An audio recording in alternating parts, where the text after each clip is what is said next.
They say blood is thicker than water, but they forget that blood is the slipperiest substance when you are clinging to the edge of a cliff.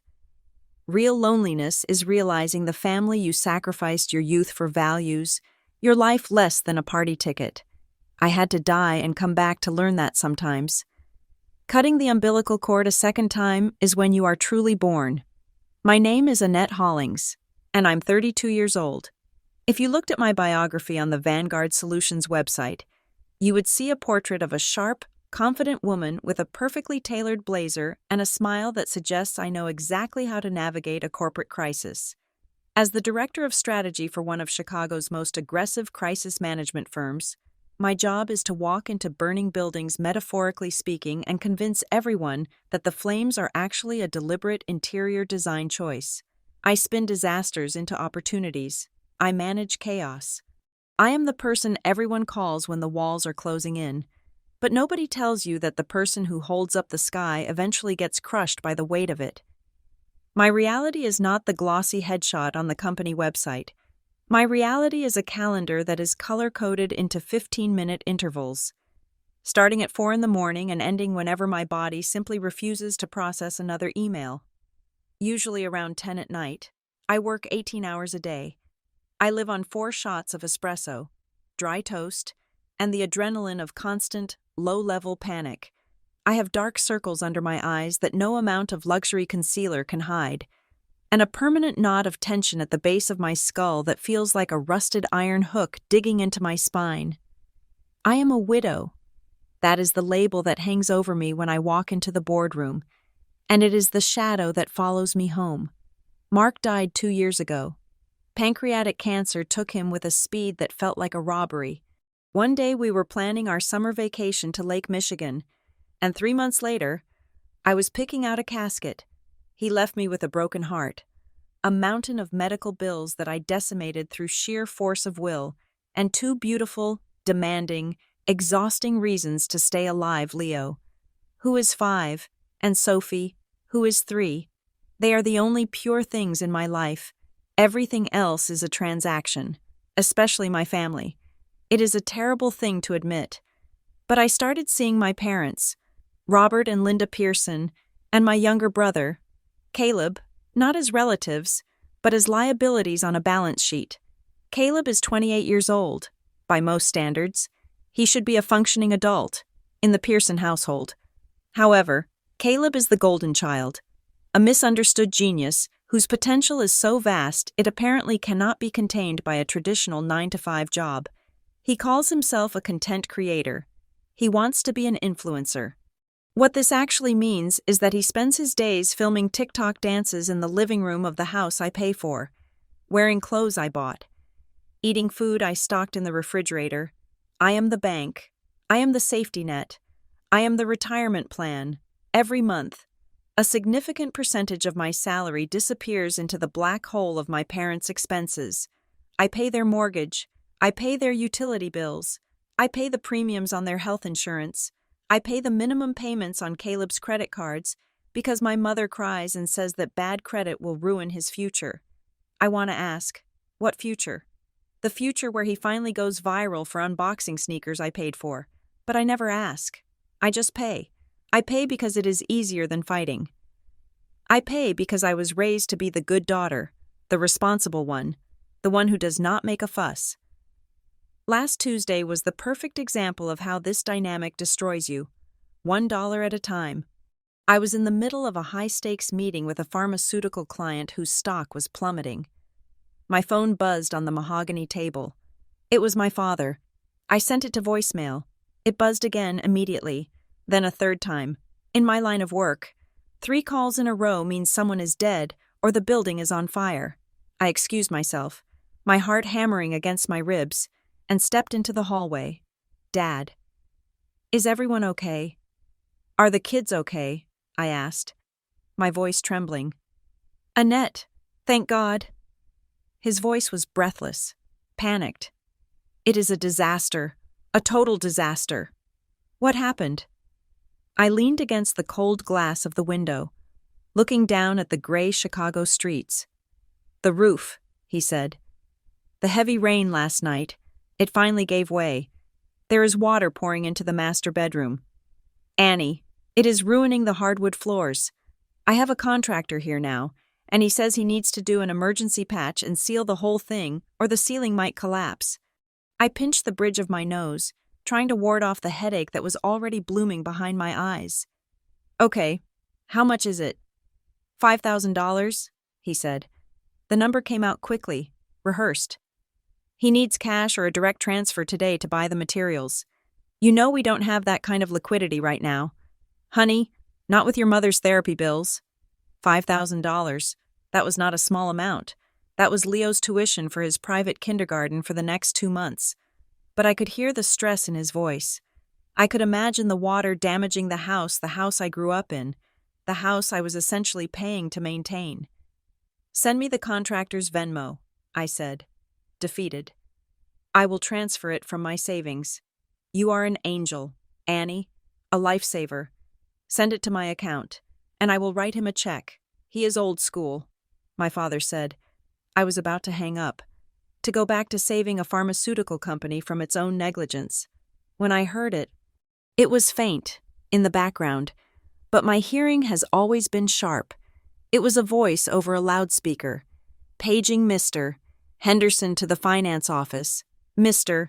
Henderson to finance, then the distinct, slamming sound of a heavy car door closing, followed by the revving of a high-performance engine. It wasn't the sound of rain dripping into buckets. It wasn't the sound of a contractor hammering. It was the ambient noise of a car dealership, a high-end one. I froze. Dad, where are you?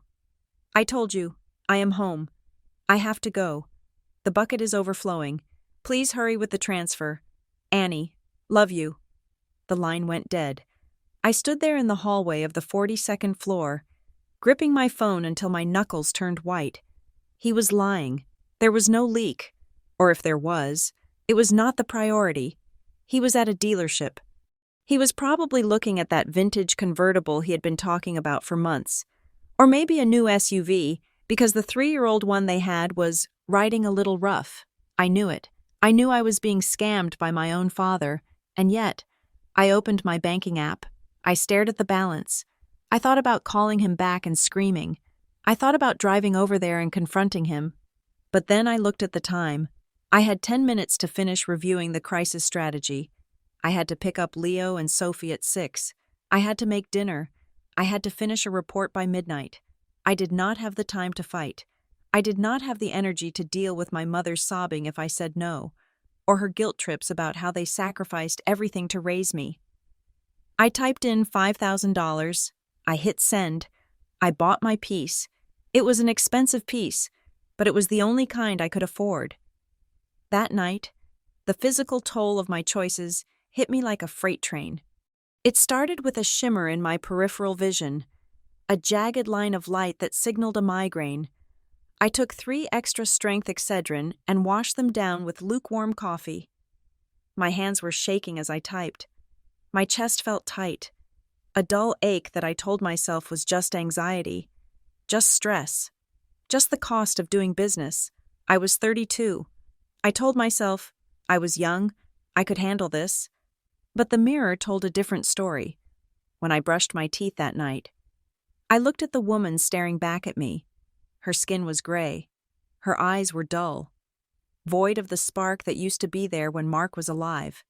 I looked like a ghost haunting my own life. Then came the straw that broke the camel's back. It was 2 days before the biggest business trip of the year. I had to go to New York for a 3-day conference where I was the keynote speaker. It was a career-defining moment, the kind of exposure that leads to massive bonuses and promotions. I had everything arranged. The flights, the hotel, and most importantly, Mrs. Higgins, the nanny. Mrs. Higgins was a saint, but she was human. She called me on Wednesday morning, sobbing. Her sister in Ohio had suffered a stroke. She had to leave immediately. She would be gone for at least 2 weeks. Panic, cold and sharp, flooded my veins. I had 48 hours to find childcare for a 5-year-old and a 3-year-old. I called every agency in the city. Nothing. Every reputable nanny was booked, and the wait lists were months long. I had one option left, the family option. I dialed my mother's number. I hated asking them for help. I hated the leverage it gave them. But this was an emergency. This was my career. "Hello, darling," my mother answered. She sounded cheerful, likely because the $5,000 had cleared and whatever toy they bought was sitting in the driveway. "Mom, I need a huge favor," I said, trying to keep the desperation out of my voice. "Mrs. Higgins had a family emergency. She quit. I have that New York conference in 2 days. I need you and Dad to watch Leo and Sophie. Just for 3 nights. I will pay for everything. I will order food. I just need you to be there at night so they aren't alone." There was a pause on the other end of the line, a long, heavy pause. "Oh, Annette," my mother sighed, the tone shifting from cheerful to patronizingly sad. "That is terrible timing, really terrible." "Why, I asked. "Do you have a doctor's appointment? I can arrange a car service for you." "No, nothing like that," she said. "It is just your father and I have a very busy schedule this week. We have our ballroom dancing class on Thursday, and on Friday, Caleb has that networking event for his brand. We promised we would go to support him. You know how important this is for his confidence."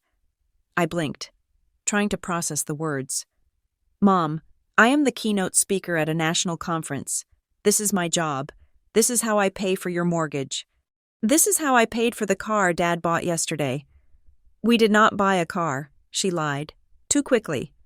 "Look, Annette, you cannot expect us to drop everything every time your life gets complicated. We raised our children already. We deserve our own time. Caleb needs us right now. He is on the verge of a breakthrough." "I am asking for 3 days," I said, my voice cracking. "I am your daughter. These are your grandchildren." "And we love them," she said firmly. "But you chose to be a single mother with a high-pressure career. You have to manage your own responsibilities. Maybe you should not have taken this trip if you could not handle the logistics. Try a drop-in center, or take them with you." "I can't take 2 toddlers to a business conference, Mom." "Well, do not shout at me. My blood pressure cannot take it. We are busy. Annette, I am sorry. You will figure it out. You always do. You are the strong one. Remember." She hung up. I sat in my kitchen, the phone still pressed to my ear, listening to the dial tone. The silence of the house was deafening. "You are the strong one." It was not a compliment. It was a dismissal. It was their way of saying that my pain did not matter because I could carry it. They could pile bricks onto my shoulders until my spine snapped, and if I complained, they would just tell me I was strong enough to hold one more. I put the phone down on the granite countertop. My head was throbbing so hard I could feel my pulse in my teeth. I felt dizzy, the room tilting slightly to the left. I grabbed the edge of the counter to steady myself. I walked to the hallway mirror, the big vintage one Mark and I had bought at a flea market 6 years ago. I looked at myself, really looked. The woman in the reflection was wearing a $2,000 suit. She had a master's degree. She ran a division of a multi-million-dollar company. She paid the bills for 3 households. She was capable. She was powerful. She was successful, but her eyes were empty. They were 2 dark tunnels leading nowhere. I touched the cold glass, tracing the line of my jaw.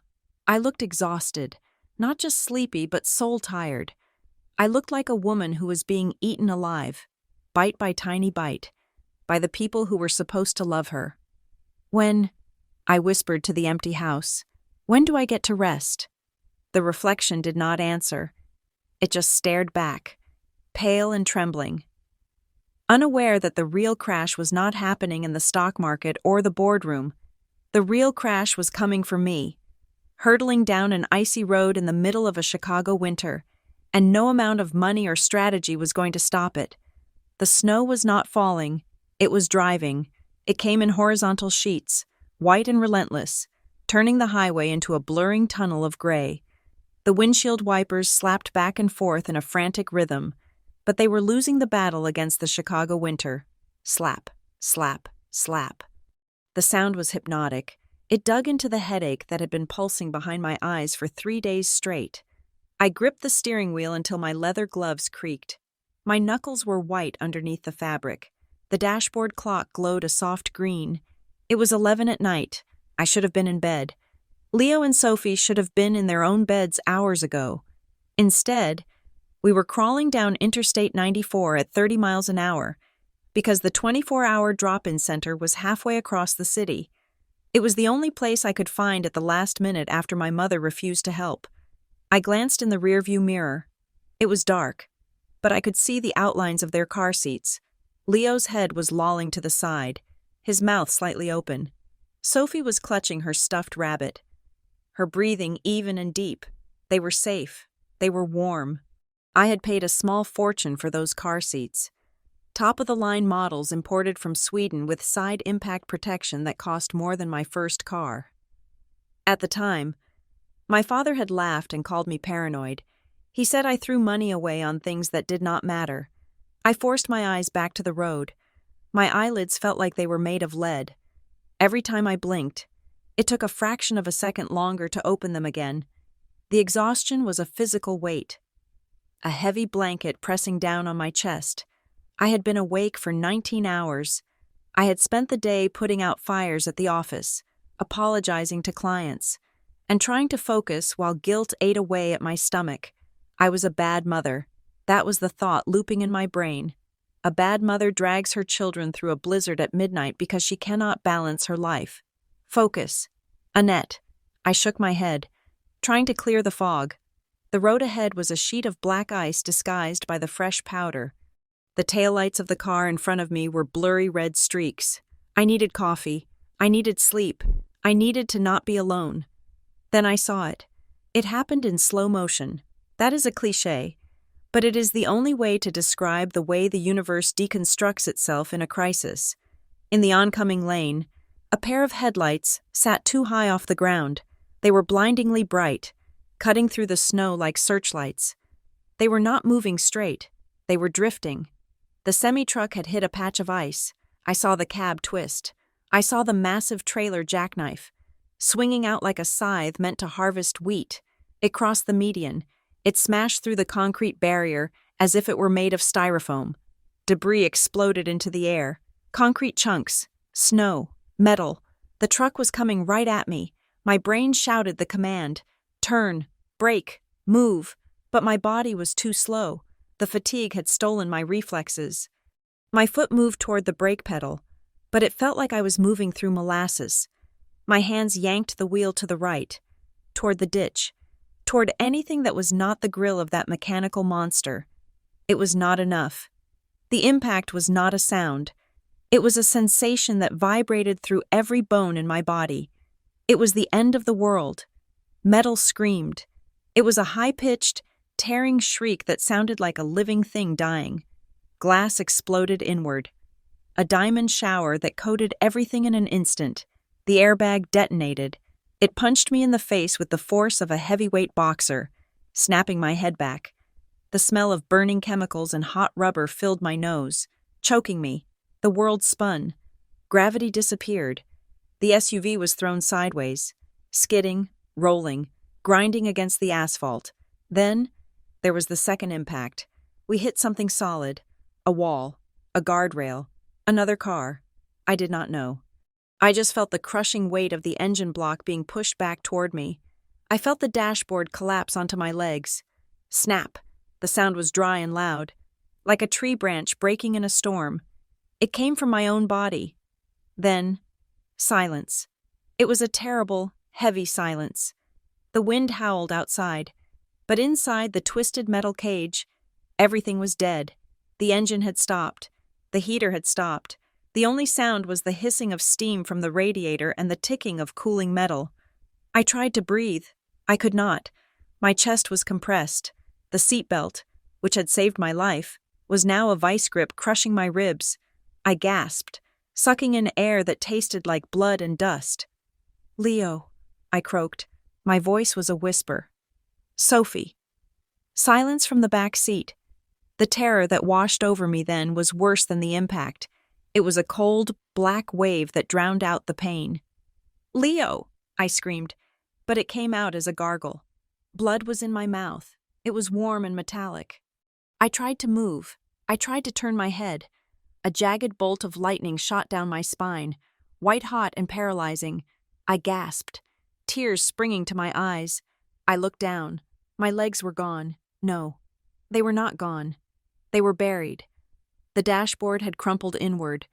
My left leg was twisted at an angle that legs are not supposed to bend. I could see the white of the bone tearing through my suit pants. The blood was dark, almost black in the shadows. Pooling on the floor mat, I did not care about the leg. "Kids," I wheezed. I clawed at the deflated airbag, pushing it aside. "Please, God, please." Then I heard it, a wail, high-pitched and terrified. "Mommy?" It was Leo.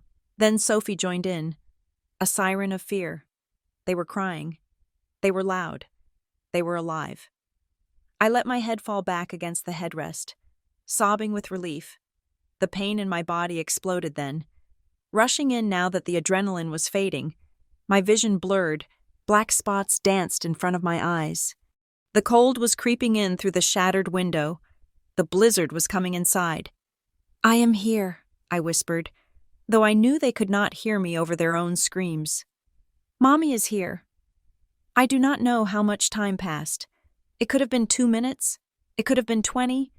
I floated in a dark sea, drifting between consciousness and the void. I thought about the meeting I was supposed to have on Monday. I thought about the text I sent the nanny agency. I thought about the $5,000 I sent my father. Sirens. The sound cut through the wind. Blue and red lights washed over the snow, painting the white drifts in violent colors. Voices, shouting, heavy boots crunching on glass. "We have a trapped driver," a voice yelled. It sounded far away. "Get the jaws. Call the medevac. But with this weather, they are not flying. We need 2 ambulances. Now." A face appeared in my broken window. A firefighter. He looked young, his face smeared with soot. "Ma'am, can you hear me? My name is Miller. We are going to get you out." I tried to reach for him, but my arm would not lift. "The kids," I gasped. "Back seat. Check them first. Please." "We are checking them now. Ma'am, you stay with me. Do not close your eyes." "Check them," I insisted, the words slurring. "Get them out." "My partner is back there," Miller said. He was reaching in, his hands steady as he stabilized my neck. "We have to cut the door. This is going to be loud." I heard the grinding roar of the hydraulic cutter. The car groaned. The metal shrieked again. But I was listening for something else. "Kids are clear," a voice shouted from the back. "Seats took the brunt of it. Looks like superficial cuts and bruising. They are scared.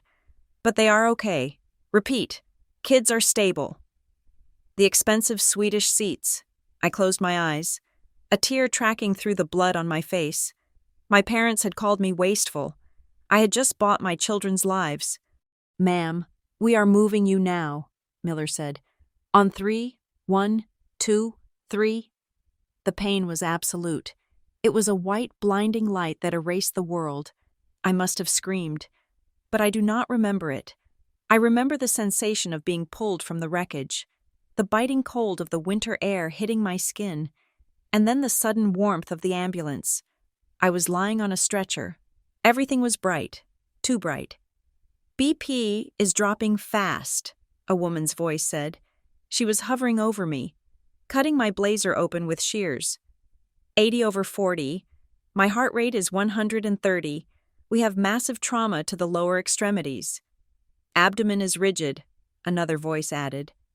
"Likely splenic rupture. Internal bleeding. Look at the pupils. Sluggish response. Possible spinal involvement." Words. Just words. They floated around me like flies. Rupture. Bleeding. Spine. I was dying. I knew it with a clarity that was terrifying. I could feel the life draining out of me, a warm liquid leaking onto the sterile sheets. I was cold. So cold. My hand fumbled at my side. I needed to tell someone. I needed to make sure someone knew about Leo and Sophie. I needed to hear a voice that anchored me to the earth. "Phone," I whispered. "She wants her phone." the woman said. Honey, you need to rest. Phone, I begged. I tried to lift my head, but the caller stopped me. Please, the paramedic sighed and placed the cracked device in my hand. Make it quick. Honey, we are losing you. My thumb moved automatically. I did not call my boss. I did not call my lawyer. I did not call my best friend from college. I tapped the speed dial number 1. Mom, Dad. It was primal. It was the instinct of a 5-year-old girl who scrapes her knee, not the 32-year-old executive who pays the bills. When you are bleeding out in the back of an ambulance, you do not want a colleague. You want your mother. You want the people who are supposed to protect you. I held the phone to my ear. My hand was shaking so hard the phone rattled against the plastic neck brace. Ring, ring, ring. Please pick up. Please tell me you are coming. Please tell me you have the kids. Please tell me I'm not alone in this cold. Bright box. The call connected. Hello? It was my mother's voice, but she sounded annoyed. There was music in the background. Loud music. Laughter. The clinking of glass. I licked my dry lips. I tasted salt and iron. Mom, I wheezed. The air in my lungs was running out. Mom, help me. I closed my eyes, the darkness creeping in from the edges of my vision, waiting for her scream, for her panic, for the sound of her love. I waited. Annette. My mother's voice came through the tiny speaker, but it was not the warm, frantic tone of a parent answering a late-night distress call. It was sharp, clipped. It was the tone she used when a telemarketer interrupted her dinner, or when a waiter brought her the wrong vintage of Chardonnay. Mom, I choked out. The word tasted like copper. I could feel the ambulance rattling over the potholes, every bump sending a fresh spike of agony through my shattered legs. Mom, I am in an ambulance. There was an accident. The truck hit us. Annette, for heaven's sake, speak up, she snapped. I can barely hear you. It is incredibly loud here. In the background, I heard it, the smooth, sophisticated swell of a jazz saxophone, the clinking of crystal glasses, the murmur of 100 polite conversations. It sounded like another world. It sounded like the life I paid for, but was never invited to enjoy. I need you, I gasped, forcing air into my crushed lungs. I am being taken to Northwestern Memorial. Leo and Sophie the police are bringing them. They are alone. Mom, they are terrified. You need to come. Please, just pick them up. There was a huff of breath on the other end of the line, a sigh of supreme irritation. Now, she asked. The incredulity in her voice hit me harder than the airbag had. You want us to leave right now, Annette. Do you have any idea what time it is? We are in the middle of the toast. This is Caleb's big night, the launch of his wine label, Velvet Reserve. Remember we told you about this weeks ago? I blinked, my vision swimming. A wine launch. My brother was launching a wine label with money I had likely transferred to cover his business expenses 3 months ago. I was bleeding out on a stretcher, my body broken, my children traumatized, and she was worried about missing a toast for a wine that probably tasted like vinegar. Mom, I whispered, tears mixing with the blood on my face. I might die. Do you understand? I might not make it to the hospital. The kids, they have no one. Oh, stop it, a male voice cut in. The phone had been snatched away. It was my father. His voice was booming, confident, and utterly devoid of empathy. It was the voice of a man who had spent his life bullying reality into submitting to his whims. Dad, I sobbed. Dad, please. Do not be so dramatic, Annette, he barked. You always do this. You always have to make everything about you. Every time Caleb has a moment of success, you have to invent some crisis to pull the spotlight back. Accident, really? You are probably just scratched up and looking for sympathy because you are lonely.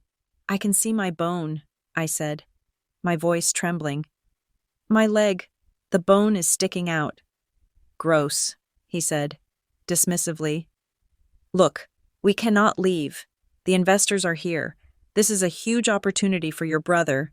If we leave now, It looks bad. It looks like we do not believe in him. You have money. Annette, you have plenty of money. Hire someone. Call a service. Do not ruin this night for us with your hysteria.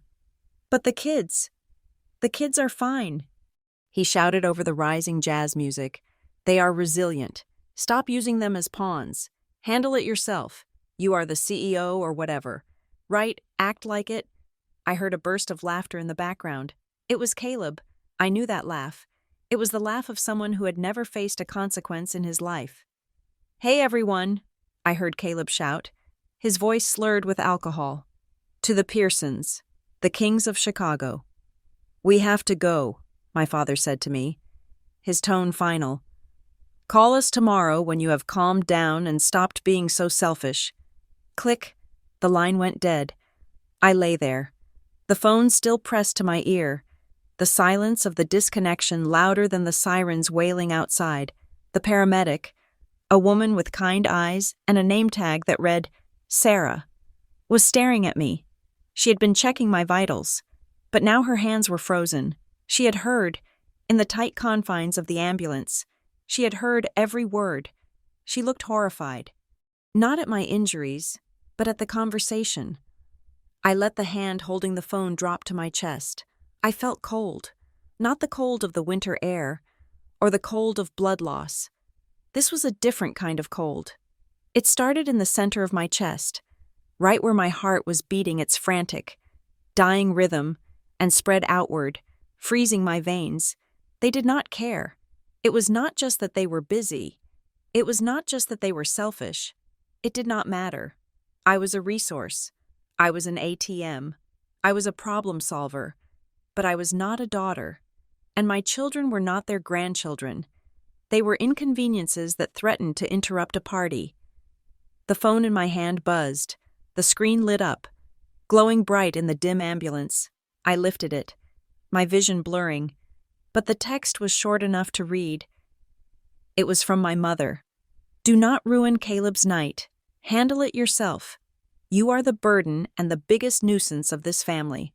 I stared at the words. Burden, nuisance. After 10 years of paying their mortgages, after buying their cars, after funding their vacations, after saving them from bankruptcy twice, after sacrificing my own sleep, my own health, my own life to make sure they were comfortable, I was the burden. Something inside me snapped. It was a clean, sharp break, more definitive than the fracture in my femur, the tether that had bound me to them for 32 years, the desperate, pathetic need for their approval, the hope that if I just paid enough, did enough, achieved enough, they would finally love me. It severed. I did not cry. The tears that had been leaking from my eyes stopped instantly. The sobbing in my chest ceased. A strange, icy calm washed over me. It was the calm of a person who has nothing left to lose. They had left me to die. They had chosen a bottle of wine over my life. Fine. If I was a burden, I would show them just how heavy a burden could be. If I was a nuisance, I would become a catastrophe. Ma'am, Sarah, the nurse, whispered. Her voice was thick with emotion. She was looking at the screen of my phone, reading the message that was still glowing there. Tears were streaming down her face, dripping onto her blue uniform. Oh my God. I am so sorry. I am so sorry. She reached out and took my hand, squeezing it hard. It was the first human touch I had felt in hours that did not hurt. It is okay, I whispered. My voice was different now. It was hollow, stripped of all the warmth and desperation that had been there a minute ago. It is better to know. The darkness was closing in. The edges of my vision were turning black, narrowing like a camera aperture closing down. My heart rate monitor was beeping faster, a frantic staccato warning that my body was shutting down. Stay with me, Sarah said, her voice rising in panic. Driver, step on it. We are bottoming out. Sarah, I said. It took every ounce of will I had left to form the word. I am here, honey. I am right here. The phone, I murmured, pushing the device toward her. Unlock code is 1122. I have it, she said. Who do you want me to call? Your parents again? I will yell at them. I swear to God. I will scream at them. No, I said. The word was absolute. Never them. Never again. I fought the darkness for one more second. I had to ensure Leo and Sophie were safe. I could not die leaving them to the state. And I certainly could not die leaving them to the Pearsons. Contacts, I wheezed. Search for Elite Nannies Emergency. It is a service I saved just in case. Tell them Annette Hollings. Account number is in the notes. Tell them blank check, whatever it costs. Pick up the kids at the police station. Keep them safe.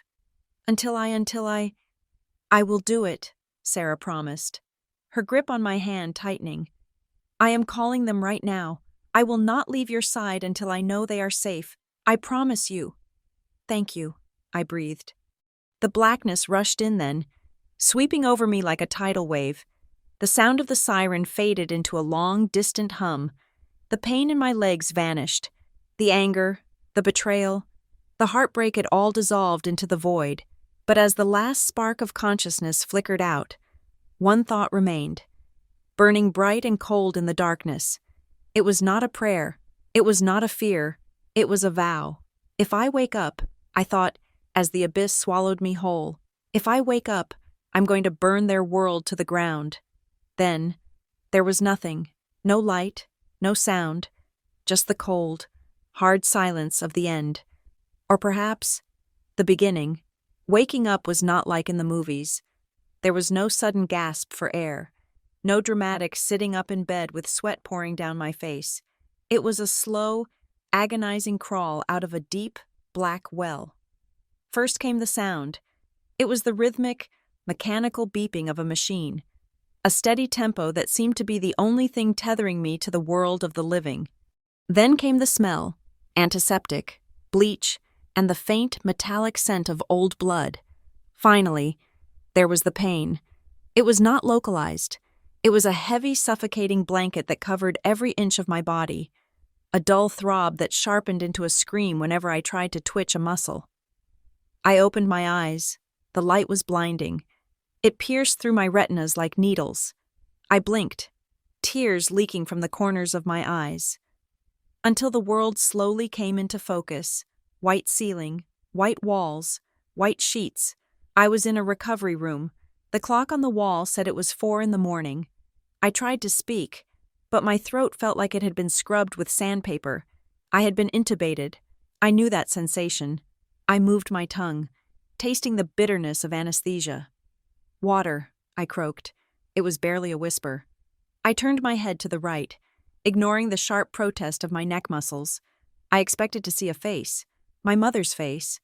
Despite everything, despite the phone call, despite the cruelty, despite the years of neglect, there was still a stupid, childish part of my brain that believed she would be there. I thought that maybe, once the party was over, once the reality of my near-death experience had sunk in, she would have rushed to the hospital. I thought I would see her sleeping in the uncomfortable vinyl chair, her mascara smudged, holding my hand. The chair was empty. I turned my head to the left. Another empty chair. There were no flowers on the bedside table. There were no get-well-soon balloons bobbing against the ceiling. There was no pile of magazines or a change of clothes. There was nothing. Just the sterile emptiness of a room that contained a patient no one claimed. I was alone. The realization hit me harder than the physical pain. I had just undergone a 6-hour surgery to reconstruct my shattered leg and repair a ruptured spleen. I had almost died on a frozen highway. And in this moment, the most vulnerable moment of my adult life, I was completely and utterly solitary. "Oh, you are awake," the voice came from the doorway. It was not a nurse. It was a woman I did not recognize. She was dressed in an impeccable charcoal suit, her hair pulled back in a severe, efficient bun. She held a tablet in her hand and looked at me with an expression that was professional, guarded, but not unkind. "Who?" I rasped. She stepped into the room, the heels of her shoes clicking softly on the linoleum. "I am Mrs. Gable. I am the regional coordinator for Elite Nannies Emergency Services. Your nurse, Sarah, called us from the ambulance. You authorized a blank check deployment for your children, Leo and Sophie. My heart hammered against my ribs. The kids, are they? Mrs. Gable smiled, and it transformed her face. It was a genuine smile. They are safe, Ms. Hollings. They are more than safe. They are currently asleep in their own beds at your residence. I dispatched 2 of our top-tier specialists, Mary and Joan. One is a pediatric nurse, the other is a child psychology specialist. They picked up the children from the precinct, bathed them, fed them, and read to them until they fell asleep. They have not left their side. I let out a breath I did not know I was holding. A sob broke loose from my chest, shaking the bed frame. "Thank you," I wept. "Oh God, thank you." "We retrieved your house keys from your personal effects here at the hospital," she continued, her voice calm and soothing. "The children were frightened. Naturally. They asked for you. Mary told them that Mommy is a superhero who had to go to the repair shop to get fixed up, and that she will be back as soon as she is shiny and new. They seemed to accept that explanation." "How much?" I asked, wiping my eyes with the back of my hand, ignoring the IV lines tugging at my skin. "It is expensive," Mrs. Gable admitted without flinching. "For the emergency extraction, the 24-hour dual coverage, and the hazard pay for the blizzard conditions, you are looking at roughly $4,000 for the first 48 hours. But I assure you, they are receiving the best care money can buy." $4,000. My father had asked for $5,000 for a fake roof repair. I had given it to him without blinking. Now, I was paying $4,000 to strangers to do the one thing my parents had refused to do: keep my children safe. "It is worth every penny," I whispered. "Keep them. Keep them as long as I am here. Do not let anyone else near them, especially not my parents." Mrs. Gable tapped something on her tablet. "Noted. We have a strict authorized access list. Currently, it is just you and our staff. I will add a security protocol to ensure no unauthorized family members can access the children. We are very good at gatekeeping. Ms. Hollings." She stayed for another 10 minutes, showing me photos she had asked the nannies to take. There was Leo, eating a plate of dinosaur-shaped pancakes. There was Sophie, clutching her teddy bear, her hair braided neatly. They looked clean. They looked safe. They looked cared for. When Mrs. Gable left, I felt a strange cocktail of emotions. Relief, yes, but also a profound, aching loneliness. Strangers. I was relying on strangers. I was paying people to care about the most precious things in my life because my own bloodline had deemed it too inconvenient. Later that morning, a nurse brought in a massive vase of white lilies. My heart jumped for a second. Maybe Mom sent them. Maybe she was just too ashamed to come in person. I reached for the card with trembling fingers. "Annette, we are horrified to hear about the accident. The team is handling the accounts. Take all the time you need. We have your back. The Vanguard Solutions executive team." I stared at the card. My boss, a man who once fired a junior analyst for using the wrong font in a presentation, had sent flowers within 12 hours of my accident. My colleagues, people I competed with for bonuses, had pooled money for a premium arrangement. My family silence. The day dragged on. Doctors came and went. They talked about titanium rods, about physical therapy, about a recovery time of 6 months. I nodded. I signed forms. I swallowed pills.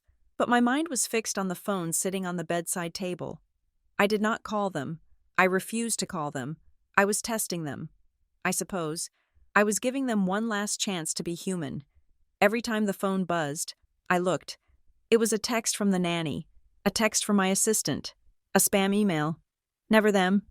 By the 3rd day, the anesthesia fog had mostly cleared, leaving behind a sharp, crystalline clarity. I was sitting up, sipping lukewarm broth, when my phone vibrated with a notification from my bank. I frowned. I had set up alerts for any transaction over $500. I picked up the phone, expecting it to be the charge from the hospital or the nanny service. It was neither. Transaction alert. Chase Sapphire Reserve, supplementary card, Merchant, the Velvet Lounge Club. Amount $3,240.50. Date, January 30th. I stared at the screen. January 30th. That was the night of the accident. That was the night I was bleeding out in the snow. I tapped on the details. The timestamp was 11:45 p.m. I did the math in my head. At 11:45 p.m., I was in the ambulance. I was begging my mother to save her grandchildren. I was listening to the jazz music in the background. They had used my card. I had given my father a supplementary card 2 years ago.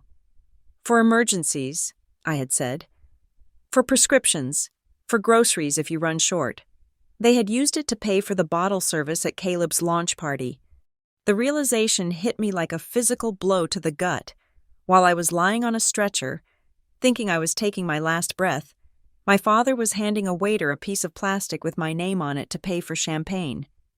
He had probably signed the receipt with a flourish, smiling at the guests, acting the part of the wealthy patriarch, all while spending the money of the daughter he had just told to stop being dramatic, $3,000. That was not just money, that was my blood. That was the 18-hour workdays. That was the time I missed with Leo and Sophie. That was the stress that was killing me. They drank it. They laughed over it. They literally toasted to their own greatness with my life force. At the exact moment my life was nearly extinguished, I waited for the tears. I waited for the familiar wave of hurt, the crushing weight of rejection that usually followed these realizations. But the tears did not come. Instead, something else happened. It felt like a switch had been flipped deep inside my chest. The heat of the anger cooled instantly into something solid, heavy, and incredibly sharp. It was ice. It was steel. It was the absolute zero of emotional detachment. I put the spoon down. I did not want the broth anymore. I was not hungry. I was focused. I closed my eyes and let the memories replay. But this time, I watched them without the filter of filial duty. I remembered the time Caleb crashed his car, and I paid the $10,000 settlement so he would not have a criminal record. My mother had said, "It is just money. Annette, family is forever." I remembered the time my parents borrowed $20,000 for a business investment that turned out to be a pyramid scheme. They never paid it back. They never even apologized. They just acted like I owed it to them for raising me. I remembered the constant guilt trips. "You are so cold, Annette. You care more about your job than us. Why can't you be more supportive like Caleb?" Supportive like Caleb. Caleb, who was currently drinking $3,000 vodka on my dime while I lay in a hospital bed with a metal rod in my femur. "No more," I said aloud to the empty room. My voice did not tremble. It was steady. It was the voice I used in the boardroom when I was about to dismantle a competitor's strategy. I picked up my phone again, this time. I did not look for my parents' contact. I scrolled down to L. Lawyer, James Sterling. James was my personal attorney. A shark of a man who handled my estate planning and contracts. He had warned me about my family years ago. He had told me to cut them off. I had fired him as my family attorney and kept him only for business because I was offended. I pressed call. "Annette," James answered on the second ring. "I heard about the crash. I was about to send a basket. How are you holding up?" "Save the basket, James," I said. My voice was dry, devoid of pleasantries. "I have a job for you." "Name it." "I need you to open a forensic audit on my personal finances. I want you to go back 10 years. I want to see every single transfer, every check, every credit card swipe, every loan that went to Robert Pearson, Linda Pearson, or Caleb Pearson." There was a silence on the other end of the line, a long, stunned silence. 10 years, James asked, his voice lowering. "Annette, that is going to be a massive undertaking, and the number is going to be ugly. Are you sure you are ready to see that total?" "I am not just ready. James, I am looking forward to it," I said. "I want it itemized. I want to know exactly how much I cost. I want to know the price tag of their love."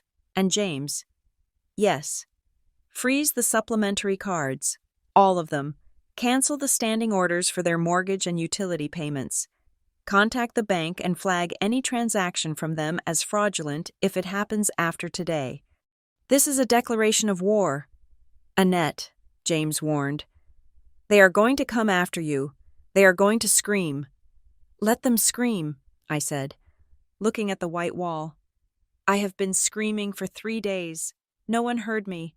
Now, it is my turn to be deaf. I will have the preliminary report for you by the end of the week, James said. I could hear the typing of his keyboard in the background. He was already working. Get some rest. Annette, you sound different. I am different, I said. The old Annette died in that car crash. James, this is the one who survived. I hung up the phone. I opened the gallery app and pulled up the photo Mrs. Gable had sent me.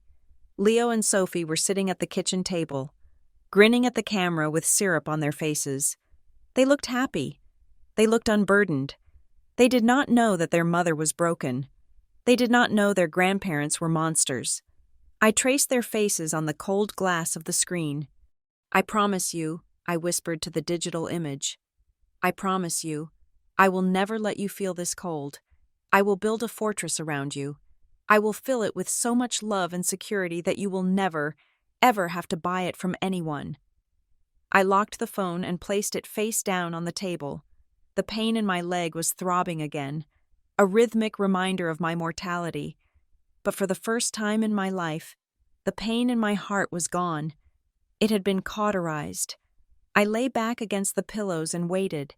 I waited for the drugs to kick in. I waited for the healing to start. And I waited for the moment my parents realized that the ATM was out of order, permanently. Being home was supposed to be a comfort, but for the first week after my discharge, my house felt less like a sanctuary and more like a mausoleum of my former life. The silence was heavy, broken only by the squeak of my wheelchair tires on the hardwood floors. I had spent years curating this home. I had picked out the granite countertops, the plush rugs, the art on the walls. Now, I navigated it like a stranger. The countertops were too high. The rugs were obstacles that caught my wheels. The art looked down on me, mocking my inability to walk to the bathroom without assistance. It was Tuesday afternoon. The winter sun was streaming through the windows, cold and pale. I was sitting in the living room, a blanket draped over my shattered legs. Staring at my phone, a text message had just come in. It was not from a friend. It was not from a colleague. It was from my father. Hey, Annie, just checked the account. The transfer for the mortgage and the utilities has not cleared yet. You know how the landlord gets about late fees. Send it over. ASAP. Mom needs her meds too. I stared at the screen until the words blurred. It had been 7 days since they left me to die in the snow. 7 days. They had not called once to ask if I was alive. They had not asked if Leo and Sophie were eating. They had not asked if I was in pain. Their only communication was a demand for payment. I felt a laugh bubbling up in my chest, but it was a dark, jagged thing that hurt my ribs. They did not know. They did not know that I had cut the cord. They just thought the bank was slow, or that I was being forgetful. The audacity was breathtaking. It was almost impressive in its absolute lack of shame. I was about to throw the phone across the room when a sound shattered the silence. Knock, knock, knock. It was not the tentative tap of a delivery driver. It was 3 sharp, distinct raps, hard, authoritative, the sound of someone who does not ask for permission to enter, but announces their arrival. I frowned. Mrs. Gable? I called out to the nanny supervisor who was in the kitchen preparing lunch for the kids. Are we expecting anyone? No, Ms. Hollings, she replied, wiping her hands on a towel as she walked into the hallway. I will handle it. Stay where you are. I heard the heavy oak door creak open. I expected to hear a solicitor, or perhaps a neighbor complaining about the snow removal. Instead, I heard a gasp from Mrs. Gable. Then, a voice I had not heard in 5 years cut through the air. It was a voice like aged scotch poured over dry ice smooth, expensive, and bitingly cold. Step aside, my dear. If I wanted to stand on a porch, I would have bought one. My stomach dropped. I gripped the armrests of my wheelchair. A moment later, the entryway was filled with activity.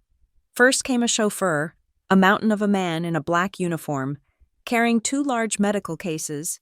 Then came a woman in scrubs, clearly a private nurse, and then she walked in. Eleanor Pearson, my grandmother. She was 75 years old, but she looked like she had made a deal with time itself. She stood straight, her posture impeccable, leaning lightly on a cane that looked less like a walking aid and more like a weapon. It was made of black ebony with a silver handle shaped like a hawk's head. She was wearing a tailored wool coat that probably cost more than my first car. A silk scarf knotted perfectly at her throat, and leather gloves. Her white hair was styled in a sharp, elegant bob. She stopped in the center of the living room. Her eyes, the same steel-gray color as mine, swept over the room. She looked at the expensive furniture. She looked at the toys scattered in the corner. She looked at Mrs. Gable, who was standing frozen by the door. Finally, her gaze landed on me. She looked at the wheelchair. She looked at the cast on my leg. She looked at the dark circles under my eyes and the hollowness of my cheeks. For a second, I saw something flicker in her expression. It was not pity. Eleanor Pearson did not do pity. It was rage, a flash of white-hot anger that tightened her jaw. But as quickly as it appeared, it was gone, replaced by a terrifying calm. "Grandmother," I whispered. I felt like a child again, the little girl who used to hide behind the sofa when she came to visit, terrified of her sharp tongue. "Annette," she said. She walked over to me, her cane clicking rhythmically on the floor. She stopped 2 feet away. She did not hug me. She did not cry. She simply studied me like a jeweler inspecting a flawed diamond. "You look like a tragic Victorian novel." "Thank you," I said, my voice dry. "I feel like one." "I brought reinforcements," she said, gesturing to the team behind her. "This is Dr. Evans. He is the best orthopedic specialist in the state. He is going to review your charts. And this is Martha. She will be taking over your physical therapy. I do not trust the hospital's recommendations. They are bureaucrats." "How did you know?" I asked. I did not tell anyone. "I have eyes and ears everywhere." "Annette," she said, pulling off her gloves slowly, finger by finger. "I sit on the board of Northwestern Memorial. When a Pearson is admitted to the trauma unit with a shattered femur and a ruptured spleen, I hear about it. What I found curious, however, was that I heard about it from the chief of surgery, and not from my own son." She looked around the room again, her eyes narrowing. "Speaking of my son," she said, her voice dropping an octave, "where are they? Where are Robert and Linda? Where is that parasite brother of yours?" "Surely. They are upstairs resting after keeping vigil by your bedside for a week." I looked down at my hands. The shame was hot and suffocating. I did not want to tell her. Admitting it felt like admitting I was worthless. "They are not here," I said quietly. "I can see that," Eleanor said. "When were they last here?" "They have not been here," I admitted. "They do not know I am home." Eleanor went very still. "Explain." I took a deep breath. I reached for my phone, which was still sitting on my lap. I unlocked it and opened the text message I had just received. I handed it to her without a word. Eleanor took the phone. She put on a pair of reading glasses that hung from a gold chain around her neck. She read the text. Then she swiped up. She read the previous texts. She read the message from the night of the accident, the burden message. I watched her face. I expected her to yell. I expected her to throw the phone. She did neither. She handed the phone back to me with a steady hand. Her face was a mask of stone. "Tell me everything," she said. "Do not leave out a single cent. Do not leave out a single word." So I did. I told her about the 18-hour days. I told her about the $5,000 for the roof that was actually a down payment on a car. I told her about the tuition, the vacations, the credit card debts. I told her about the night of the crash. I told her about the call from the ambulance. I told her about the jazz music and the laughter while I was bleeding. I told her about the $3,000 bar tab they charged to my card while I was in surgery. When I finished, I was shaking. I was crying. Ugly. Heaving sobs that I tried to stifle with my hands. I just wanted them to love me, I choked out. I thought if I was good enough, if I gave them enough, they would finally be proud of me. I waited for her to tell me I was stupid. I waited for her to tell me I should have known better. Instead, I felt a gloved hand on my shoulder. It was heavy and firm. "Stop crying," Eleanor commanded. Her voice was not harsh, but it was absolute. Tears are salt water. They rust the machinery. They solve nothing. I looked up at her, wiping my eyes. "You are not a fool, Annette," she said.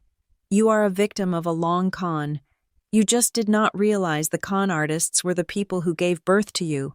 She pulled a chair over and sat down opposite me, crossing her legs elegantly. "Why do you think I cut them off 10 years ago?" she asked. "Because Dad drank too much," I said, reciting the story my parents had told me. "Because you were controlling and he wanted to be independent." Eleanor let out a short, dry laugh. "Independent? Robert could not be independent if his life depended on it. No, Annette, I cut him off because he stole from me." I stared at her. "Stole?" "He forged my signature on a transfer deed," Eleanor said calmly.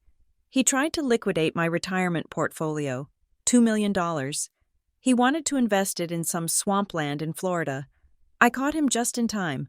I did not press charges because I did not want the family name dragged through the mud in the papers, so I exiled him instead.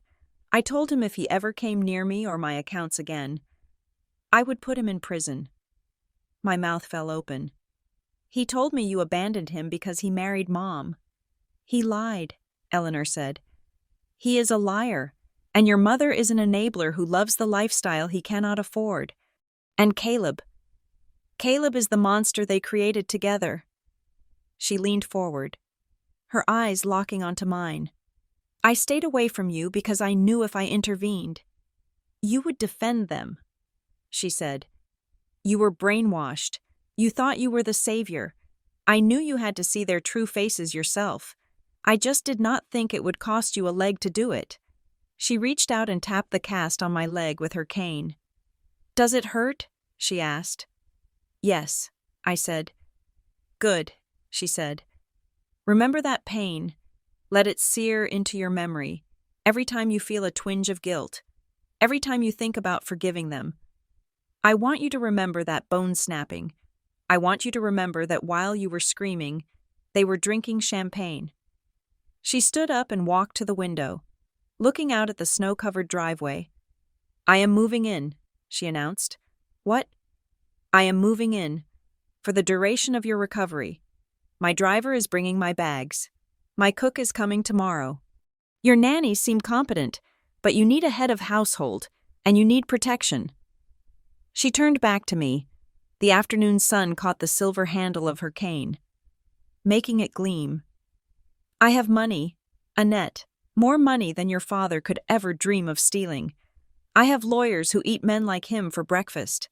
I have connections in this city that can shut doors he does not even know exist." She walked back to me and held out her hand. "I will help you heal," she said. "I will help you raise those children. I will make sure they never know a day of insecurity in their lives. But I have a condition." "Anything," I said, and I meant it. "We are going to teach them a lesson," Eleanor said. Her voice was low, dangerous. "Not a scolding, not a slap on the wrist. We are going to dismantle them. We are going to take away everything they have leached from you, and then we are going to take a little more for interest. But you have to be ready. You have to be ruthless. Can you do that?" I looked at the woman standing before me. She was made of iron and silk. She was the only person in the world who saw me not as a bank account, but as a granddaughter who had been wronged. I thought about the text message. Send it over ASAP. I thought about the silence in the ambulance. I reached out and took her hand. Her grip was surprisingly strong. "I am ready," I said. "Tell me what to do." Eleanor smiled. It was a thin, cold smile that did not reach her eyes. "First, she said. We stop the payments, all of them, and then we sit back and wait for the rats to get hungry. Silence is not empty. It is heavy. It occupies space like a gas, filling every corner of a room, pressing against the windows, and in my case, tightening like a noose around the necks of the people who were used to my noise being the sound of a cash register opening. For 2 weeks, my house became a fortress of quiet efficiency. Under Grandmother Eleanor's command, we initiated what she called Operation Blackout. It was simple, brutal, and effective. We did not scream. We did not argue. We simply turned off the tap. I sat in my home office, my wheelchair positioned in front of 3 large monitors. My leg was still throbbing, a constant, dull reminder of the metal rod inside my bone, but my mind was sharper than it had been in years. The painkillers dulled the body, but the rage sharpened the mind. "Status report," Eleanor said, walking into the room. She was wearing a silk morning robe that looked like it belonged on a movie set, holding a cup of herbal tea. "Phase 1 is complete," I said, pointing to the screen. "I canceled the standing orders this morning at 9 o'clock. The mortgage payment for their house in Oak Park canceled. The utility bundle canceled. The health insurance premiums canceled. And the pièce de résistance, I reported the supplementary credit cards as lost and requested a permanent freeze on the accounts." Eleanor took a sip of tea, a small, satisfied smile playing on her lips. "And the reaction?" "It took exactly 4 hours," I said. "The first domino fell at lunch." I pulled up the call log on my phone, which was currently set to Do Not Disturb for everyone except my medical team and the nannies. 12 missed calls from Mom, I read. 8 from Dad, and 14 text messages from Caleb. "Read me the best one," Eleanor commanded, settling into the leather armchair in the corner. I scrolled through the messages. They were a fascinating case study in the psychology of panic. The first few were casual, feigning concern. "Hey, honey, just checking in. Haven't heard from you." Then, confusion. "Annette, my card was declined at the grocery store. Must be a bank error. Call them."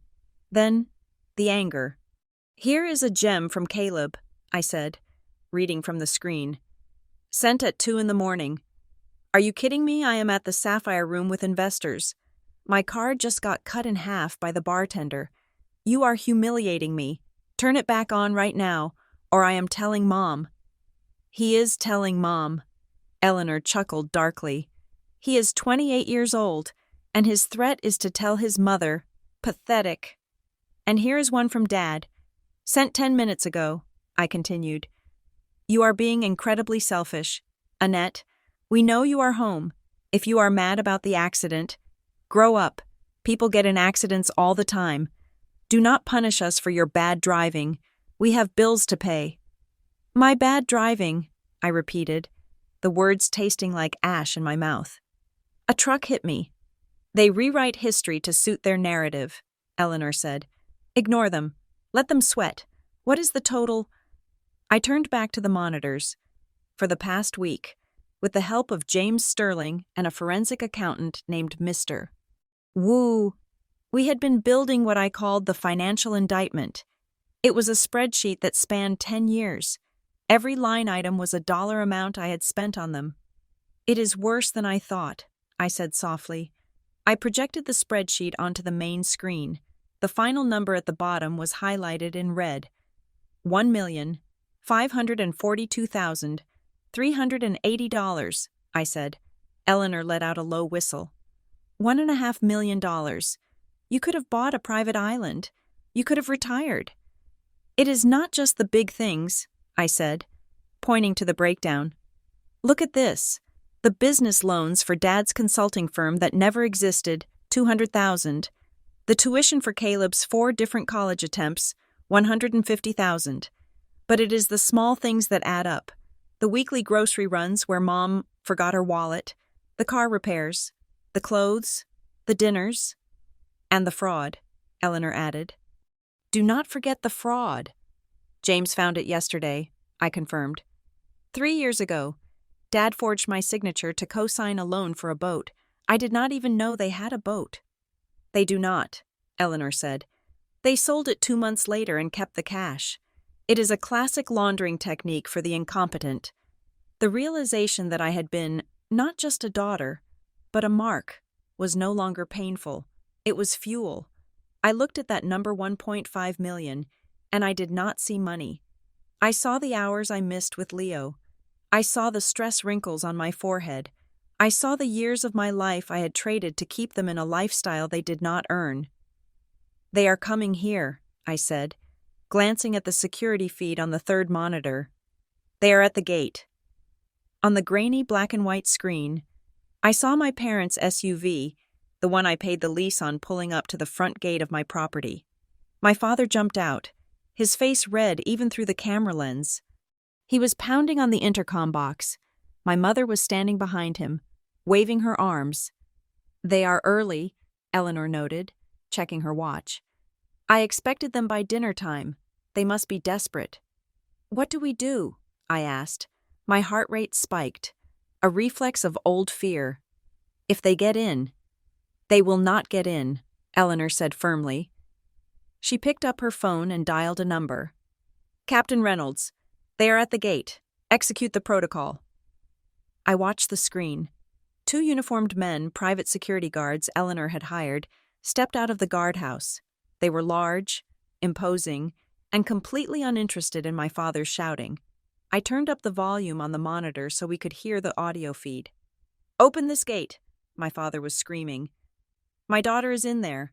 I have a right to see her. She is withholding my property.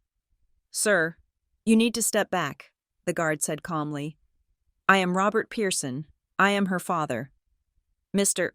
Pearson, the guard said. Mrs. Hollings is currently unavailable. She has traveled abroad for specialized trauma therapy. She is in Switzerland. Switzerland, my mother shrieked. She cannot be in Switzerland. She just got out of the hospital. She is lying. She is hiding in there. We have strict instructions, the guard continued, his voice bored. The property is under lockdown. Ms. Hollings is not in the country. Any attempt to breach the perimeter will be met with legal action and immediate arrest for trespassing. She cut off my cards, Caleb yelled from the back seat, leaning out the window. She stole my money. Tell her to turn it back on. Switzerland, my father muttered, pacing in front of the camera. She ran away, the coward. She ran away to spend her money on herself while her family starves. We will sue, my mother yelled at the camera, as if she knew I was watching. Do you hear me, Annette? We will sue you for abandonment. We have rights, grandparents' rights. They have no rights, Eleanor whispered to me. But let them scream. Eventually, realizing the gate would not open, they got back into the SUV. My father peeled out, tires screeching, leaving skid marks on the pavement. They believe the lie, I said, watching the taillights disappear. They actually believe I went to Switzerland. It is easier for them to believe you are running away than to believe you finally stood up for yourself, Eleanor said. It fits their worldview. You are weak. Remember, in their minds, you are just hiding. The fallout began the next day.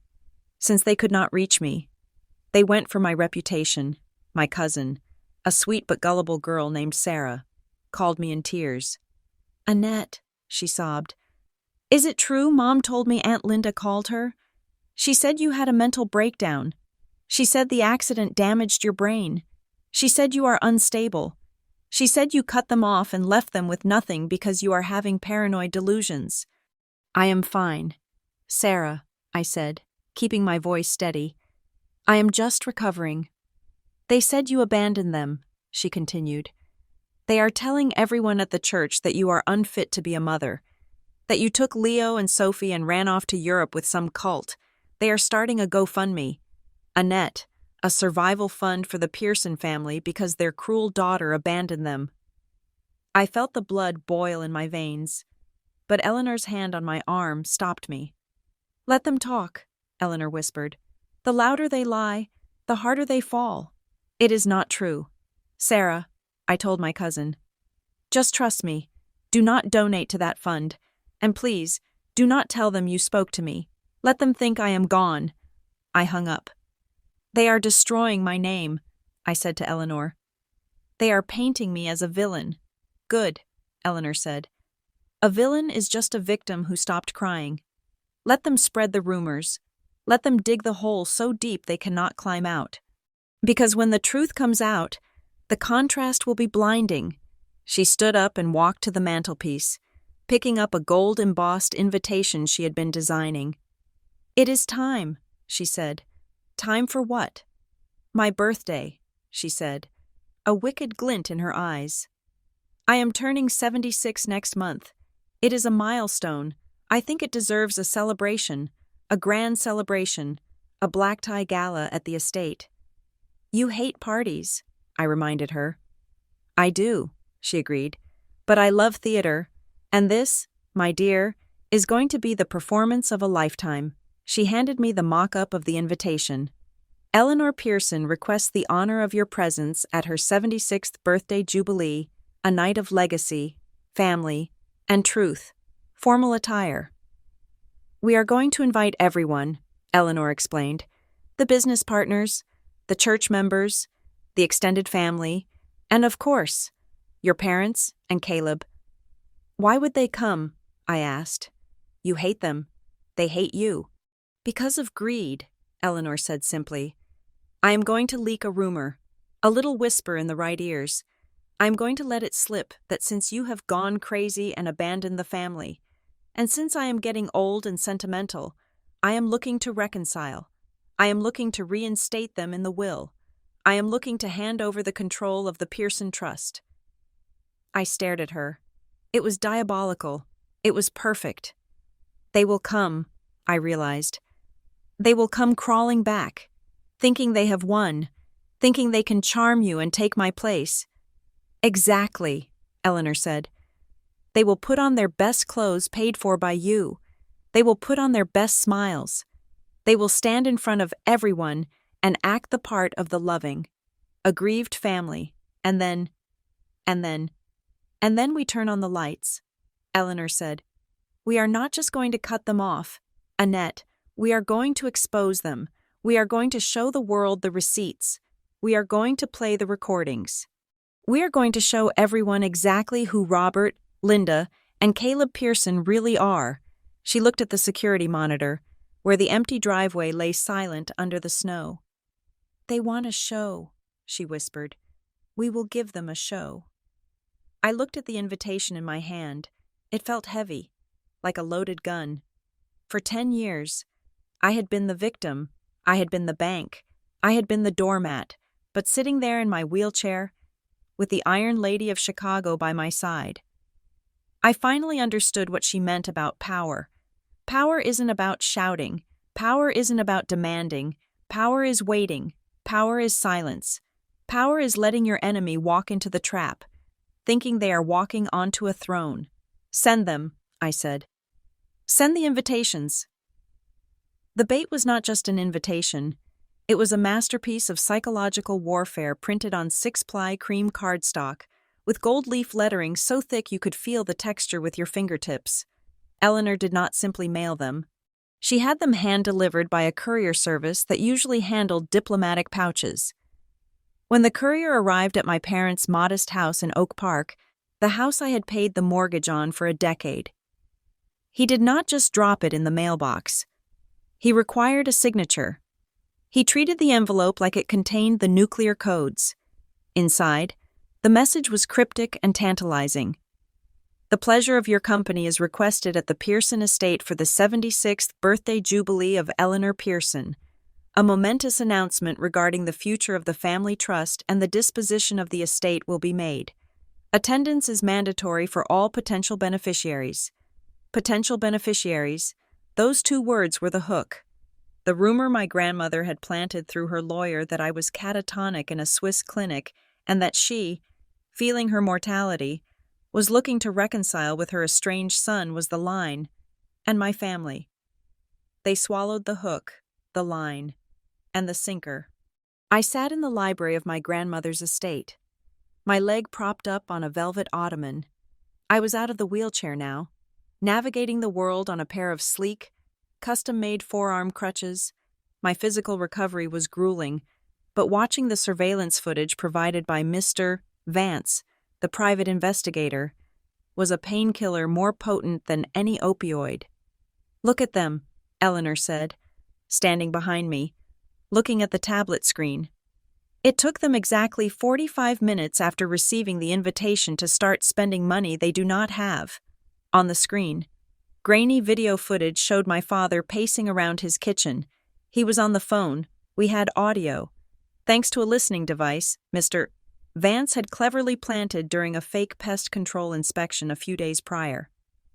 "Yes, Larry, I know my credit score is a little dinged right now," my father was saying, his voice booming with unearned confidence. "But you do not understand. I am coming into a windfall." A massive liquidity event. My mother, yes, Eleanor Pearson, is finally bringing me back into the fold. I am the sole heir. Larry, my daughter is out of the picture. She is gone, mentally incompetent. I flinched slightly.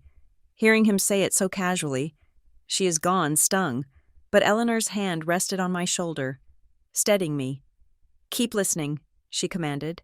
"I need $50,000, my father said into the phone. "Cash. Today. I will pay you back double next week. 100% interest. Just get me the cash. We need to look the part. We cannot show up in last season's rags." He was borrowing money from a loan shark. He was leveraging a fortune he did not have to pay 20% interest on a loan that would ruin him. "Now watch this," Eleanor said, swiping to the next video file. This one was from a high-end boutique in the Gold Coast district. My mother and Caleb were there. My mother was squeezing herself into a sequined gown that was at least 2 sizes too small and $3,000 too expensive. "I will take it," she told the sales assistant. "And I need the shoes and that bag, the crocodile one." "Mom, look at this," Caleb said, holding up a tuxedo jacket. "Velvet, midnight blue. It screams CEO. I need this for when I take over the trust. I cannot run a multi-million-dollar empire looking like a peasant." "Get it," my mother said, waving her hand dismissively. "Get to. We are rich. Caleb, we just have to survive until Saturday." "How are we paying for this?" Caleb asked, his voice dropping slightly. "Your father got a bridge loan," she whispered back, though the boutique's security camera picked it up perfectly. "And I applied for 3 payday loans online this morning. Who cares about the interest rates once the old hag dies and Annette is locked away in Europe permanently? We will just pay it all off in one check." I paused the video. The silence in the library was heavy. "They are calling you the old hag," I said quietly, "and they are planning to lock me away." "Of course they are," Eleanor said, walking over to the window to inspect her orchids. "They are predators, Annette, but they are stupid predators. They lack patience. They are eating the seed corn before the harvest." She turned to me, her expression serious. "This is why you cannot feel guilty about what we are going to do. If the roles were reversed, if you were truly incapacitated, do you think they would care for you? No. They would strip your assets, put you in a state facility, and spend your savings on cars and clothes. They are showing you exactly who they are. Believe them." "I do," I said. "I finally do." "Good," Eleanor said. "Because in high society, we do not scream in the street. We do not throw punches. That is for the common rabble. We destroy our enemies with politeness. We serve them tea while we sign their execution orders. We smile while we tighten the noose. By the time they realize they are dead. The body is already cold. That is the Pearson way. That is the lesson I tried to teach your father. But he was too busy trying to find shortcuts." She gestured to the pile of documents on the desk. "Mr. Sterling has prepared the presentation. The forensic audit is complete. We have the bank statements, the loan applications, the text messages, and the audio recordings. We have built a guillotine out of paper. Annette, all you have to do is pull the lever." I looked at the files. It was overwhelming. But then, a memory pushed its way to the surface, sharp and jagged. I was 10 years old. It was a summer afternoon. We were in the backyard. Caleb, who was 6, wanted the swing set. I was already on it. He didn't ask me to move. He just walked up behind me and shoved me. Hard. I flew forward, face first into the gravel. I felt the skin on my palms shred. I felt my lips split open. Blood dripped onto my white t-shirt. I started to cry. My mother came running out of the house, but she didn't run to me. She ran to Caleb, who was standing there looking shocked that he had actually hurt me. "Caleb," she shrieked. "Oh my God, are you okay? Did you hurt your hands?" She grabbed his hands, kissing his palms, checking for imaginary scratches. I was sitting in the dirt, bleeding, spitting out gravel, and she did not even look at me. "Annette, why are you so clumsy?" She snapped at me over her shoulder. "Look what you made him do. You upset him. You know he is sensitive. Go inside and clean yourself up, and do not get blood on the carpet." I remembered the taste of the blood. I remembered the stinging in my hands. But mostly, I remembered the confusion. I had been pushed. I was the one bleeding, yet, somehow, I was the one apologizing. I blinked, pushing the memory back down.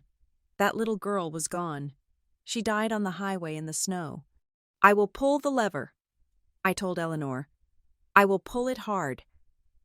The day of the party arrived with a sky the color of bruised iron. The air was thick with the threat of another storm. But inside the Pearson estate, everything was warm and golden. Staff moved silently through the halls, carrying trays of crystal glasses and arranging elaborate floral centerpieces. The ballroom was transformed into a glittering arena. A small stage had been set up at the front, with a single podium and a large projection screen hidden behind velvet curtains. I spent the afternoon in the nursery wing, watching Leo and Sophie. They were sitting on the floor with Eleanor. It was a surreal sight. The Iron Lady, the woman who terrified half of Chicago's boardrooms, was sitting on a Persian rug, helping Sophie build a tower of blocks. "No, my dear," Eleanor was saying softly to Sophie. "You need a wider base. If the foundation is weak, the tower falls. Structure is everything." "Like this, Grandma?" Sophie asked, placing a blue block carefully. "Precisely," Eleanor said, patting her head. "You are a quick study, much smarter than your grandfather." Leo looked up and saw me standing in the doorway, leaning on my crutches. "Mommy," he cheered. "Look, Great-Grandma is teaching us how to build a castle that monsters cannot knock down." I felt a lump in my throat. A castle monsters cannot knock down. That was what we were doing tonight. We were building a fortress. "It looks beautiful. Leo," I said, "you two be good for Mrs. Gable tonight. Okay, Mommy has to go to a meeting downstairs." "Are the bad people coming?" Leo asked. He was only 5, but he was intuitive. He knew something was wrong. He knew why we weren't seeing Grandma Linda and Grandpa Robert anymore. "Yes," I said, crouching down painfully to look him in the eye. "But they cannot hurt us anymore, because we are in the castle now." I kissed them both and stood up. Eleanor met my gaze. She nodded once, a silent confirmation. It was time to get dressed. I went to my suite. Hanging on the mannequin in the center of the dressing room was the dress. Eleanor had commissioned it for me.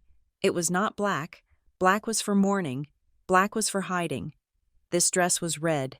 It was a deep, vibrant crimson, the color of fresh arterial blood, the color of a warning sign, the color of power. It was structured silk, with a high neck and long sleeves that concealed the fading bruises on my arms.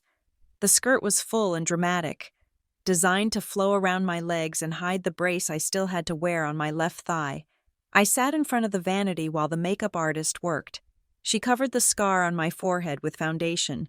She painted my lips a shade of red that matched the dress perfectly. When I stood up and looked in the mirror, I did not recognize myself. The tired, overworked, desperate single mother was gone. The woman staring back at me looked dangerous. She looked like a queen who had just survived a coup and was returning to execute the traitors. I picked up my crutches. Even they had been modified for the evening. They were black carbon fiber with silver cuffs. They did not look like medical devices. They looked like accessories. "Are you ready?" Eleanor asked from the doorway. She was wearing a gown of midnight blue, looking every inch the matriarch.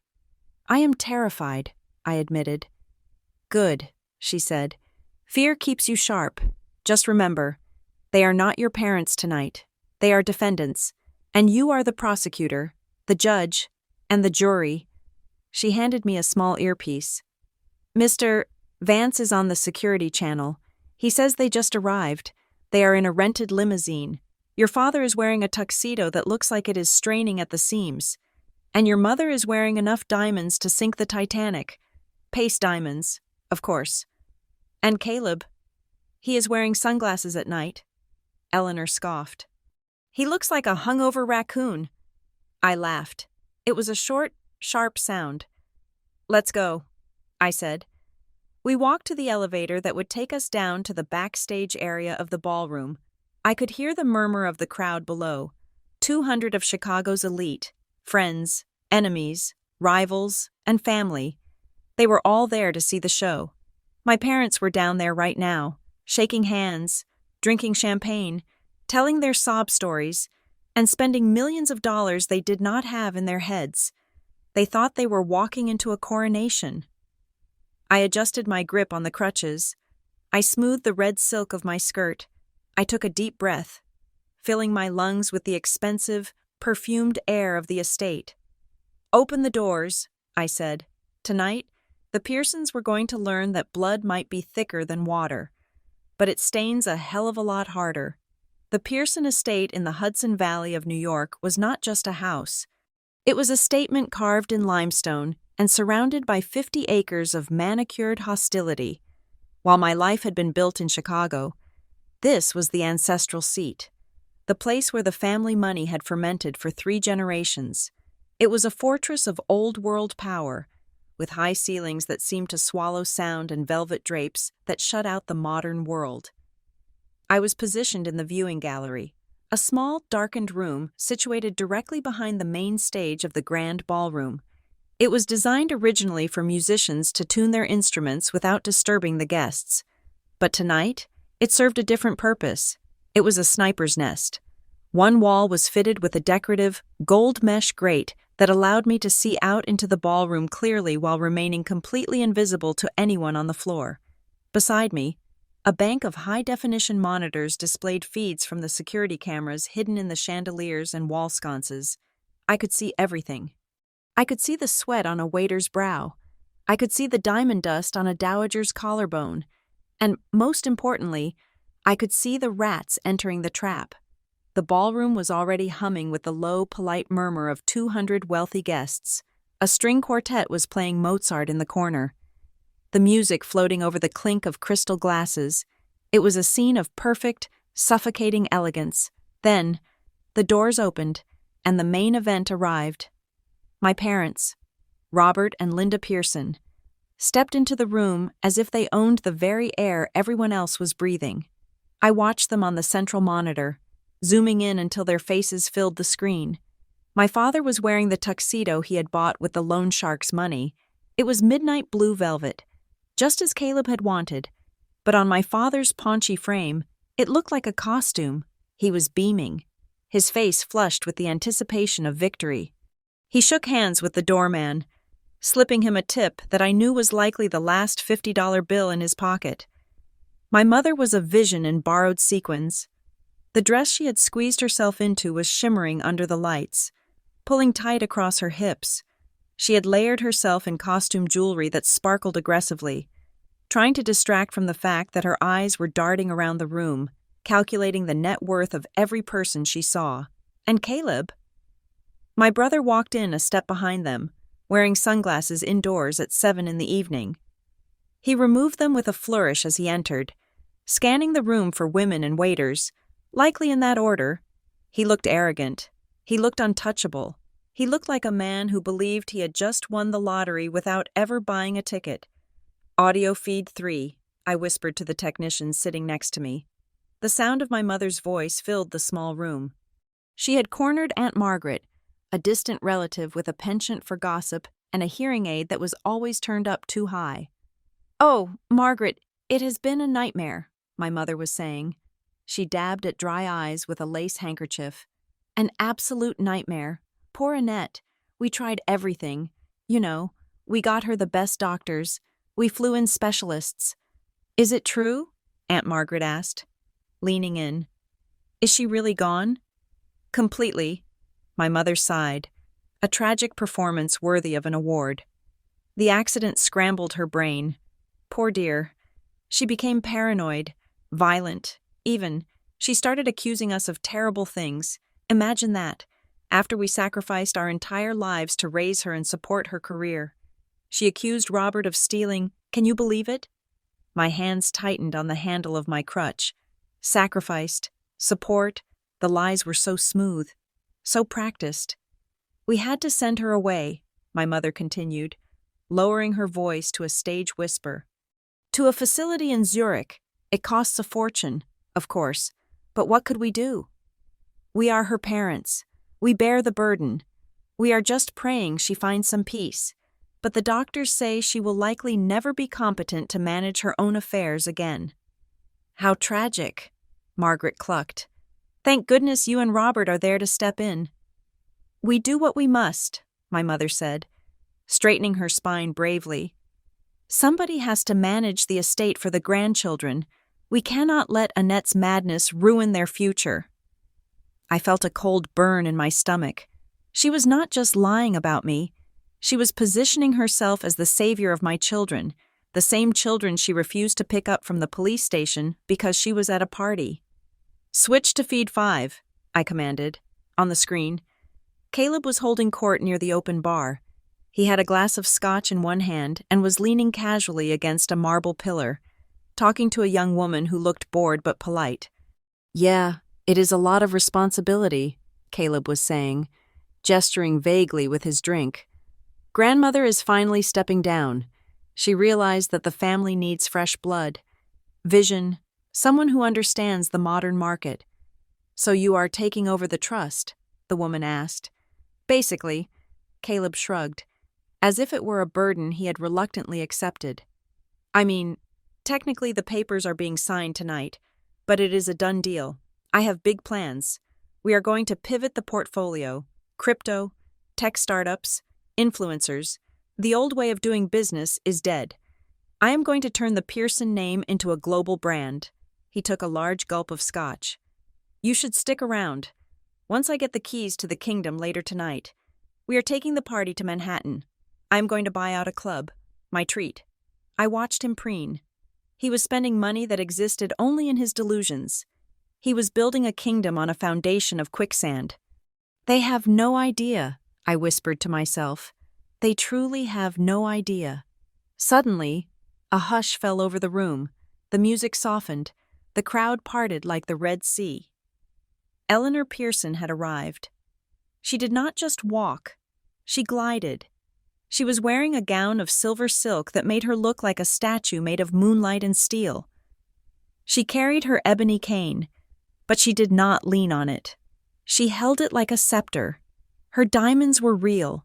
They were cold, hard, and brilliant, just like her eyes. She moved through the room, greeting guests with nods and brief, regal smiles. She was the sun around which this entire solar system revolved, and everyone knew it. I watched her approach my parents. This was the moment. This was the test. Robert and Linda straightened up as she came near. I could see the tension in my father's shoulders. He was terrified of her, but his greed was stronger than his fear. "Mother," my father said, bowing slightly, "you look magnificent. Happy birthday." "Robert," Eleanor said. Her voice was amplified by the room's acoustics, carrying clearly to where I sat. She did not recoil. She did not scowl. She smiled. It was a terrifying smile. It was the smile a spider gives a fly. "I am glad you came," Eleanor said, extending her hand. My father took it, looking shocked by the warmth of her greeting. "And Linda, that dress is certainly a statement. You look very festive." "Thank you. Mother Pearson," Linda gushed, bobbing a curtsy. We would not have missed it for the world. We are just so happy to be here. To be a family again. Family, Eleanor repeated, tasting the word.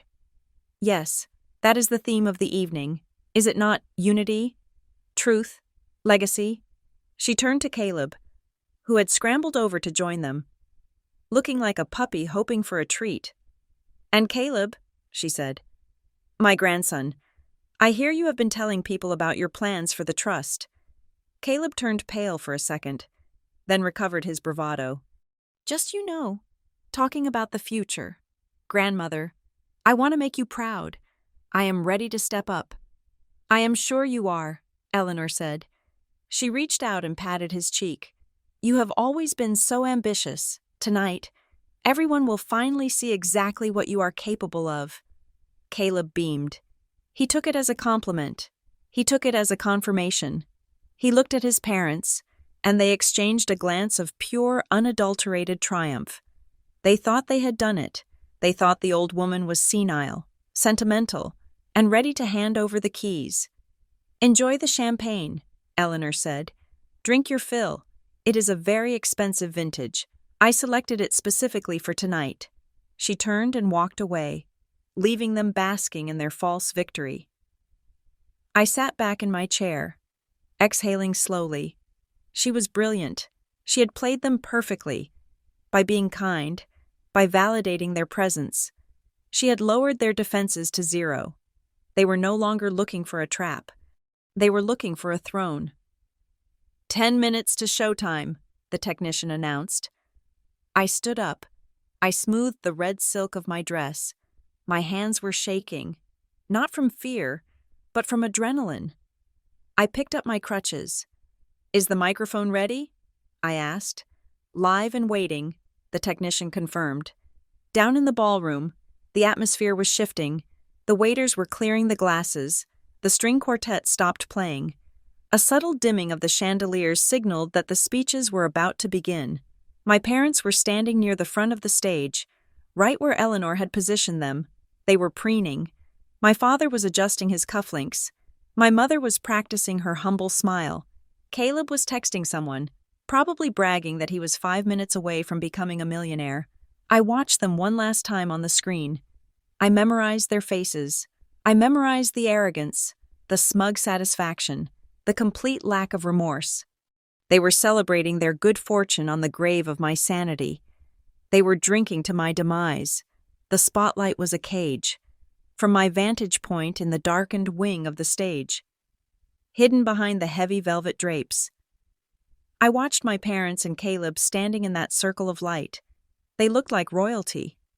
My father had one hand resting casually on the podium, projecting the image of a benevolent patriarch.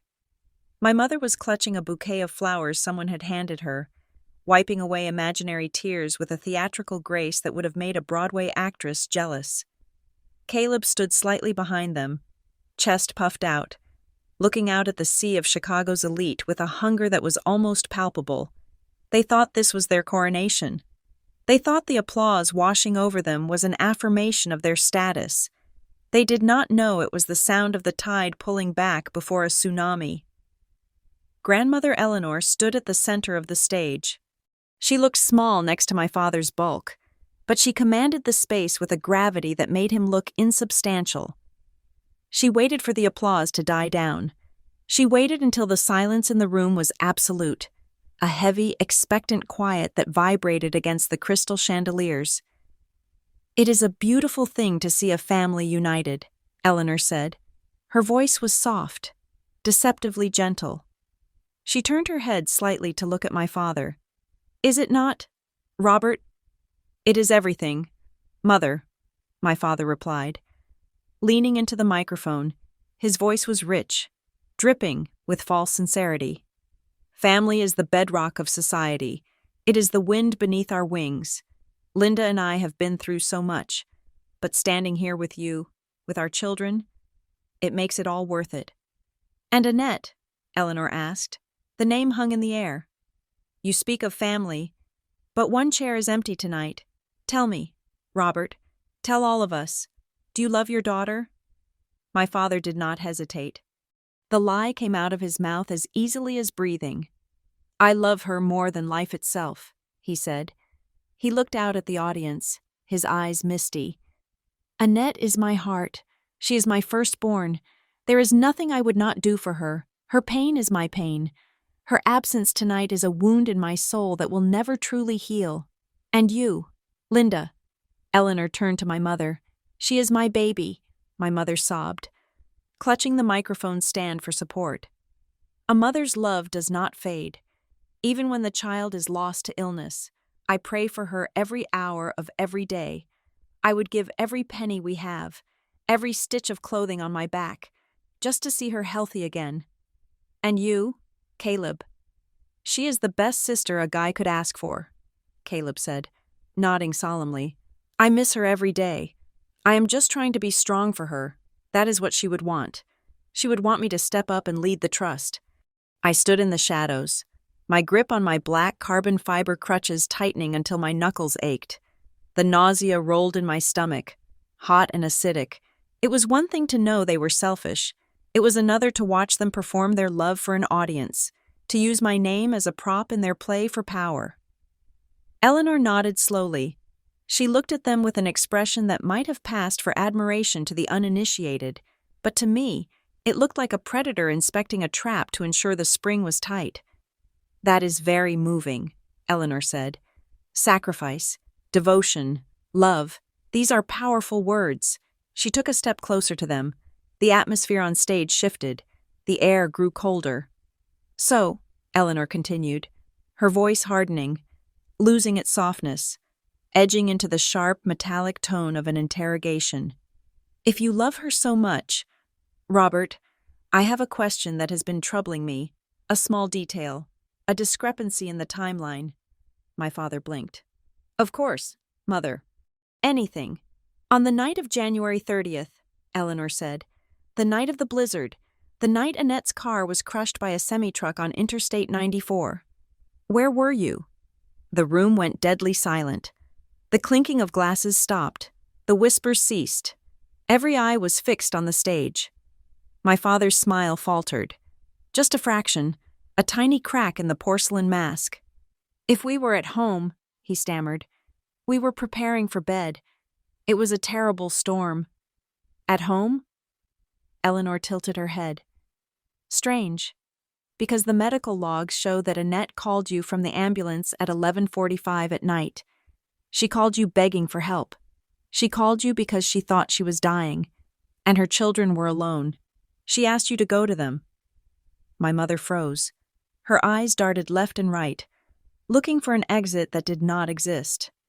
"We tried to go," my father interjected quickly, recovering his narrative. He held up his hands in a gesture of helplessness. "We got the call. It was terrifying. We rushed to the car immediately. We were going to drive through the blizzard to get to the hospital, but the engine would not start. The cold killed the battery. We were stranded. Mother, we were trapped in our driveway, sobbing, helpless. While our daughter suffered, it was the worst night of our lives. The car would not start," Eleanor repeated flatly. "Dead as a doornail," my father insisted, gaining confidence. "We called a tow truck, but in that weather, no one came. We paced the floor all night, praying for her." "I see," Eleanor said. She turned away from them and looked out at the audience. She looked at the bankers, the lawyers, the socialites. "A dead battery," she said to the crowd. "A tragic mechanical failure. It sounds plausible. It sounds heartbreaking." She paused. "However," she said, her voice dropping to a whisper that echoed like a thunderclap, "in my experience, the truth has a nasty habit of leaving footprints, and sometimes it leaves a voice print." She raised her hand and snapped her fingers. "Play it," she commanded. The massive screen behind them, which had been displaying a tasteful loop of the Pearson family crest, suddenly went black. Then, sound exploded into the ballroom. It was not a video, it was audio, crystal clear, high-definition audio that had been recovered from the cloud server of my phone provider. Click, ring, ring, ring. The sound of the ringtone echoed through the silent ballroom. Then, a click, and my mother's voice filled the room, but it was not the sobbing, tragic voice of the woman standing on stage. It was sharp, irritated. Hello. And then, the background noise. It was undeniable. It was not the silence of a house in Oak Park. It was the swell of jazz music. It was the clatter of silverware. It was the roar of a party. My voice came next, weak, broken, gasping for air. Mom, I am in an ambulance. There was an accident. The truck, it hit us. The audience gasped. I saw people cover their mouths. Then my mother's voice again, loud and impatient.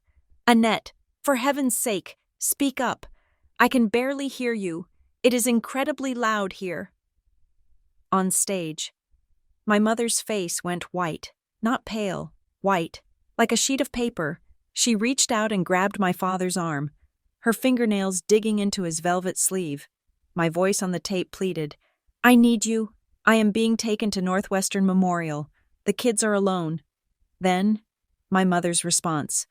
The words that had haunted my nightmares for weeks, booming out for 200 people to hear. Now you want us to leave right now, Annette. Do you have any idea what time it is? We are in the middle of the toast. This is Caleb's big night. A ripple of shock went through the crowd. I heard a glass shatter somewhere in the back of the room. Then, my father's voice cut in on the recording. The same man who had just claimed he was pacing the floor in prayer. Do not be so dramatic. Annette, you always do this. You have money. Annette, hire someone. Do not ruin this night for us with your hysteria. And finally, the dagger, the sound of Caleb laughing in the background.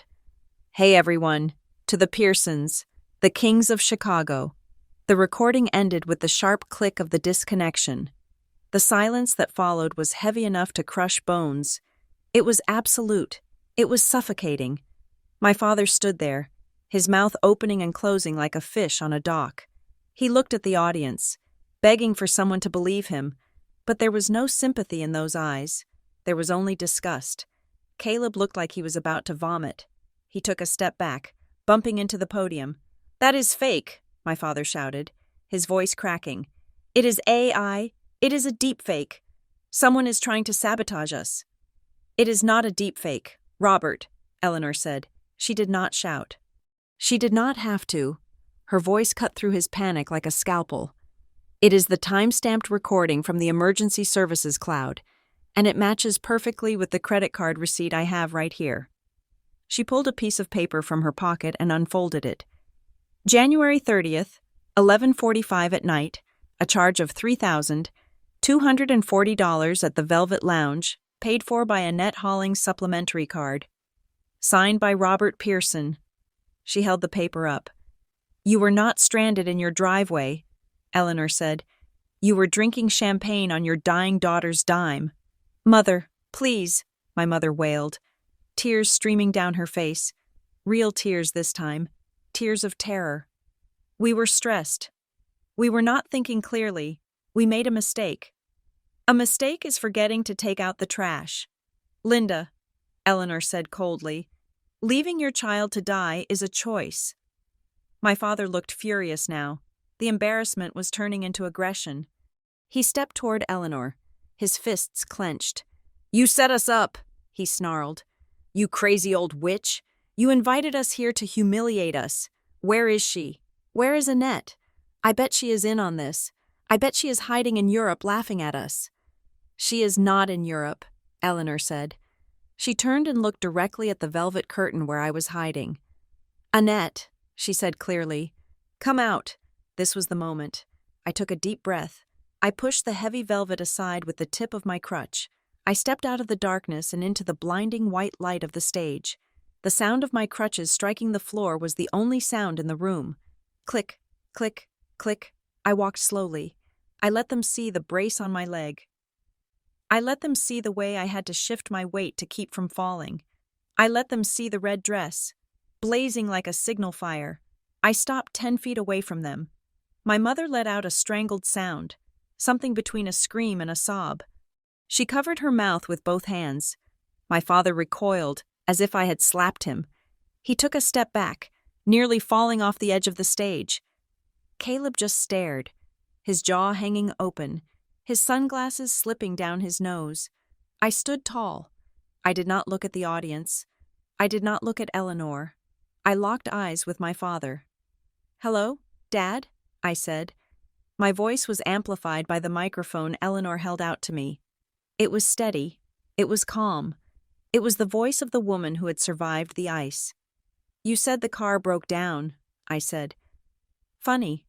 I remember you telling me to stop being dramatic." "Annie," my father whispered. He held out a hand, shaking. "Annie, honey, you look great. We were told you were sick. We were told you were crazy." "I am not crazy," I said. I took a step closer, the crutches planting firmly on the wood. "But I am done paying for your parties." I turned to the audience. I looked at the hundreds of faces staring back at me. I saw the shock. I saw the realization dawning on them. "My name is Annette Hollings," I said to the room. "And for 10 years, I have been the bank that funded the lie you see standing before you. But tonight, the bank is closed." I turned back to my parents. My mother was reaching for me, her hands grasping at the air. "Annette, please," she begged. "We are your family. Blood is thicker than water." "You are right," I said, remembering the thought I had in the ambulance. Blood is thicker than water, but it is also a lot harder to clean up when you spill it. I looked at Eleanor. She nodded. "Finish it," she said. I looked at my father, who was now sweating profusely, his velvet jacket stained with perspiration. "You wanted a windfall." "Dad?" I asked. "You wanted a liquidity event. You wanted to know about the family trust." I reached into the pocket of my dress and pulled out a thick envelope. "I have the new trust documents right here." I threw the envelope at his feet. It landed with a heavy thud. "Read it," I said. "Read it out loud." My father looked down at the envelope. He looked at me. He looked at the security guards who had quietly moved to the edges of the stage. He knew. He knew it was over, but he picked it up anyway. His hands shaking so hard he nearly dropped it. He tore it open. He pulled out the document. "We, Eleanor Pearson and Annette Hollings," he read, his voice trembling, "hereby dissolve the previous family trust and transfer all assets, all properties, and all liquid capital." He stopped. He choked on the words. "Read it," I commanded. "Into a protected, irrevocable trust for the sole benefit of Leo and Sophie Hollings," he whispered. "To be administered by Annette Hollings." He looked up, his eyes wide with horror. "And the remaining beneficiaries," Eleanor prompted. "What does it say about Robert, Linda, and Caleb Pearson?" My father swallowed hard. He could not say it. So I said it for him. "Beneficiaries receive nothing," I said. "Zero, not a cent, not a house, not a car, not a bottle of wine." Caleb lunged. It happened fast. The desperation snapped something in his brain. He rushed toward me, his face twisted in a snarl of rage. "You bitch!" he screamed. "You stole my money!" The crowd screamed, but he never reached me. Before he could take 3 steps, a blur of motion intercepted him. It was Mr. Vance, the head of security. He tackled Caleb mid-stride, slamming him into the floor of the stage with a bone-jarring thud. Caleb howled in pain as his arm was twisted behind his back. "Get off me!" he yelled. "I am the heir. I am the heir." "You are a trespasser," Eleanor said calmly. She looked at my parents, who were huddling together, terrified. "And so are you," she said. I looked down at them. They looked small. They looked pathetic. And for the first time in my life, I felt absolutely nothing for them. No love, no hate, just a cold, clinical detachment. "Get out of my house," Eleanor said. "And stay away from my children," I added. But the night was not over. From the back of the room, the heavy double doors swung open. Blue lights flashed from the driveway. "I believe," Eleanor said, checking her diamond-encrusted watch, "that your ride is here. Robert, But it is not a limousine. Two police officers walked into the ballroom. They were not smiling. They were walking straight toward the stage, and they were holding handcuffs. The chaos in the ballroom was a symphony, and I was the conductor. Caleb was pinned to the floorboards of the stage, his face pressed against the polished wood by Mr. Vance's knee, but he was still thrashing, spitting insults that no one could hear over the murmur of the scandalized crowd.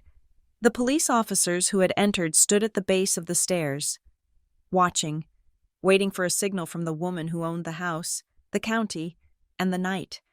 Eleanor raised a single hand. The room fell silent instantly.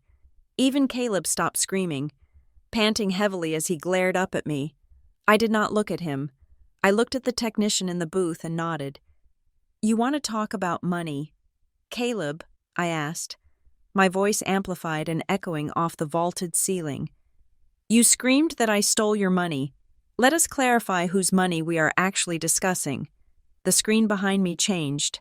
The audio waveform of the damning phone call disappeared, replaced by a spreadsheet. It was massive. It was a forensic accounting of 10 years of financial abuse, projected in high definition for 200 of Chicago's wealthiest citizens to see.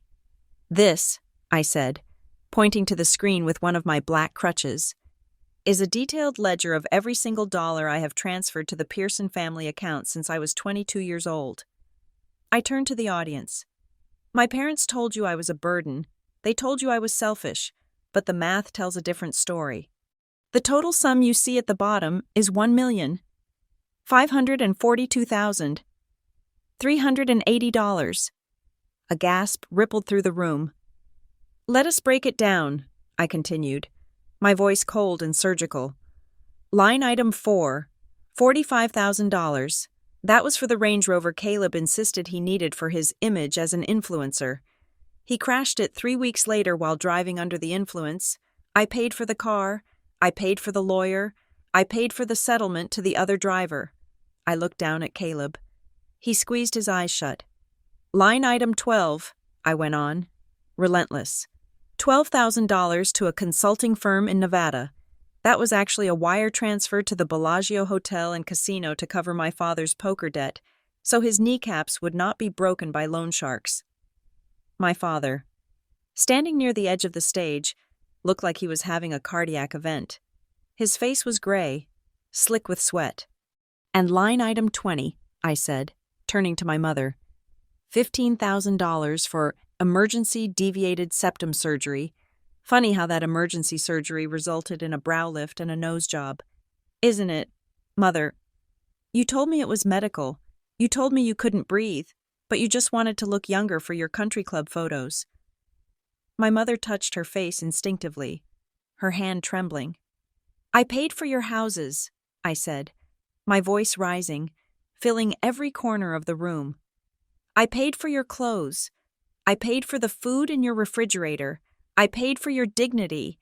I clicked the remote in my hand. The screen changed again. It showed a single image, a scanned receipt. "And this," I said, pointing to the projection of the receipt from the Velvet Lounge.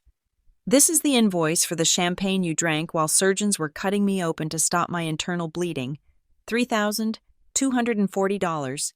You charged it to my card. You drank my blood, and you toasted to my death." "That is enough," my father roared. He lunged toward me, his hands reaching for the microphone, his eyes wild with the desperation of a cornered animal. "Shut up, shut her up." But he never touched me. The two police officers were on the stage in seconds. They grabbed him by the arms, jerking him back with professional efficiency. "Get your hands off me," my father screamed, struggling against them. "I am Robert Pearson. I own this family. This is a misunderstanding." "It is no misunderstanding," Eleanor said. She stepped forward, moving into the spotlight next to me. She looked like an executioner in silk. She held a thick manila folder in her hand. "Officers," she said to the policeman holding my father, "you are here for the disturbance, but I believe you will want to take Mr. Pearson into custody for a much more serious offense." She handed the folder to the senior officer. "This file contains bank records, falsified tax returns, and internal memos from the Pearson Family Corporation dating back 15 years, Eleanor announced. Her voice was calm, deadly. It details how my son, Robert Pearson, embezzled nearly $4 million from the family company before I removed him from the board. He created shell companies, he forged signatures, he laundered money to fund his gambling and his lifestyle. My father went limp in the officer's grip. The fight drained out of him instantly. "You knew," he whispered. "You knew all this time." "I knew," Eleanor said. "I kept the evidence. I thought, foolishly, that perhaps I could protect the family name. I thought that exile was enough punishment. But I see now that a rot like yours does not heal. It spreads. You tried to infect my granddaughter. You tried to steal from her even as she lay dying." She looked at him with eyes that were as dry as a desert. "I have already submitted digital copies to the district attorney and the IRS," she said. "They are expecting you." "Mother, no," my father begged, tears streaming down his face. "Please, I am your son. You cannot send me to prison. I am an old man. I will die in there." "Then die with the consequences of your actions," Eleanor said. "Take him away." The officers snapped the handcuffs onto my father's wrists. The metallic click echoed through the silent room. He began to sob. A pathetic, broken sound that made the guests look away in embarrassment. They dragged him off the stage, his velvet tuxedo bunching up, his dignity left in tatters on the floor. "Mr. Vance hauled Caleb to his feet. He slapped handcuffs on him as well. "Assault and battery." "Mr. Vance said. "And trespassing." "Mom!" Caleb screamed as he was shoved toward the stairs. "Mom, do something! Do not let them take me!" But my mother could do nothing. She stood alone in the center of the stage, the spotlight harsh and unforgiving on her sequins. Her husband was gone. Her son was gone. Her fantasy was gone. She looked at the crowd, but no one met her gaze. She looked at Eleanor, but my grandmother had turned her back to speak to a lawyer. Slowly, shakily, my mother turned to me. Her eyes were wide, filled with a terrified realization that her survival now depended entirely on the daughter she had discarded. She dropped to her knees. It was not a graceful movement. She collapsed, the expensive dress pooling around her like spilled oil. "Annette," she wept, reaching out to grab the hem of my red dress. "Annette, please, baby, listen to me. He made me do it. Your father controlled everything. I was scared. I loved you. I always loved you." I looked down at her. I looked at the woman who had criticized my weight when I was 12. The woman who had told me I was too sensitive when I cried. The woman who had sighed with annoyance when I told her I was in an ambulance because she was worried about missing a toast. "I am your mother," she sobbed, her mascara running down her cheeks in black streaks. "I gave you life. You cannot leave me with nothing. I have nowhere to go. I am old. Who will take care of me, Annette? Look at me. I am your mommy." I felt a ghost of a sensation in my chest, the old reflex, the biological urge to comfort her, to fix it, to pay the bill and make the problem go away. But then I felt the ache in my leg. I felt the titanium rod. I heard the phantom sound of the semi-truck crushing my car. I heard her voice on the recording calling me a nuisance. The reflex died.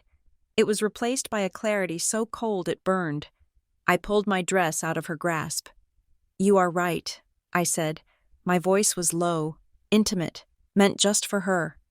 "You said I was a burden. You texted me that I was the biggest nuisance in this family." She shook her head frantically. No, I didn't mean it." "You were right," I repeated. "I was a burden. I was carrying the burden of your greed. I was carrying the burden of your failures. I was carrying the weight of 3 adult human beings who refused to stand on their own feet." I leaned down, just slightly, so she could see the absolute finality in my eyes. "And now," I said, "I am putting the burden down." I straightened up. I adjusted my crutches. "Grandmother," I said, "I am ready to go." Eleanor turned back. She looked at Linda kneeling on the floor. Then she looked at me with a fierce, glowing pride. "The car is waiting," Eleanor said. She offered me her arm. I did not need it for support, but I took it for solidarity. We walked past my mother, leaving her kneeling in the spotlight, sobbing to an audience that had already begun to turn away. We walked down the stairs of the stage. The crowd parted for us, not out of politeness, but out of awe. They looked at us with a mixture of fear and respect. We were the Pearsons who survived. We walked through the center of the ballroom. I heard the whispers starting, but they sounded distant, like the buzzing of insects. I did not care what they said. I did not care about their judgment. We reached the massive double doors of the estate. Mr. Vance held them open for us. Standing just outside, bundled in thick winter coats and wool hats, were Leo and Sophie. They were holding hands with Mrs. Gable. When they saw me, their faces lit up. "Mommy," Sophie chirped, "did you win the meeting?" I looked at my children. I looked at the future. "Yes, baby," I said, smiling a real smile, one that reached my eyes for the first time in months. I won. I won everything. I walked out into the night. The air was biting cold. It was the kind of cold that freezes the breath in your lungs. Sharp and clean. I inhaled deeply. It did not smell of antiseptic. It did not smell of stale perfume or expensive wine. It smelled of snow and pine and absolute, terrifying freedom. I looked up at the sky. The storm clouds were breaking, revealing a scattering of hard, bright stars. My leg hurt. My heart was scarred. I had lost my parents, my brother, and the illusion of a happy past. But as I watched my children run toward the waiting limousine, their laughter ringing out in the crisp air, I realized I had not lost anything that mattered. I had simply pruned the dead branches so the tree could finally live. I took a step forward, the crunch of the snow beneath my feet sounding like the first note of a new song. I did not look back at the mansion. I did not look back at the chaos I had left behind.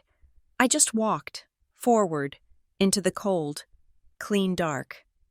Thank you so much for listening to this story of betrayal and justice. I hope Annette's journey brought you some satisfaction. I would love to know where you are tuning in from today.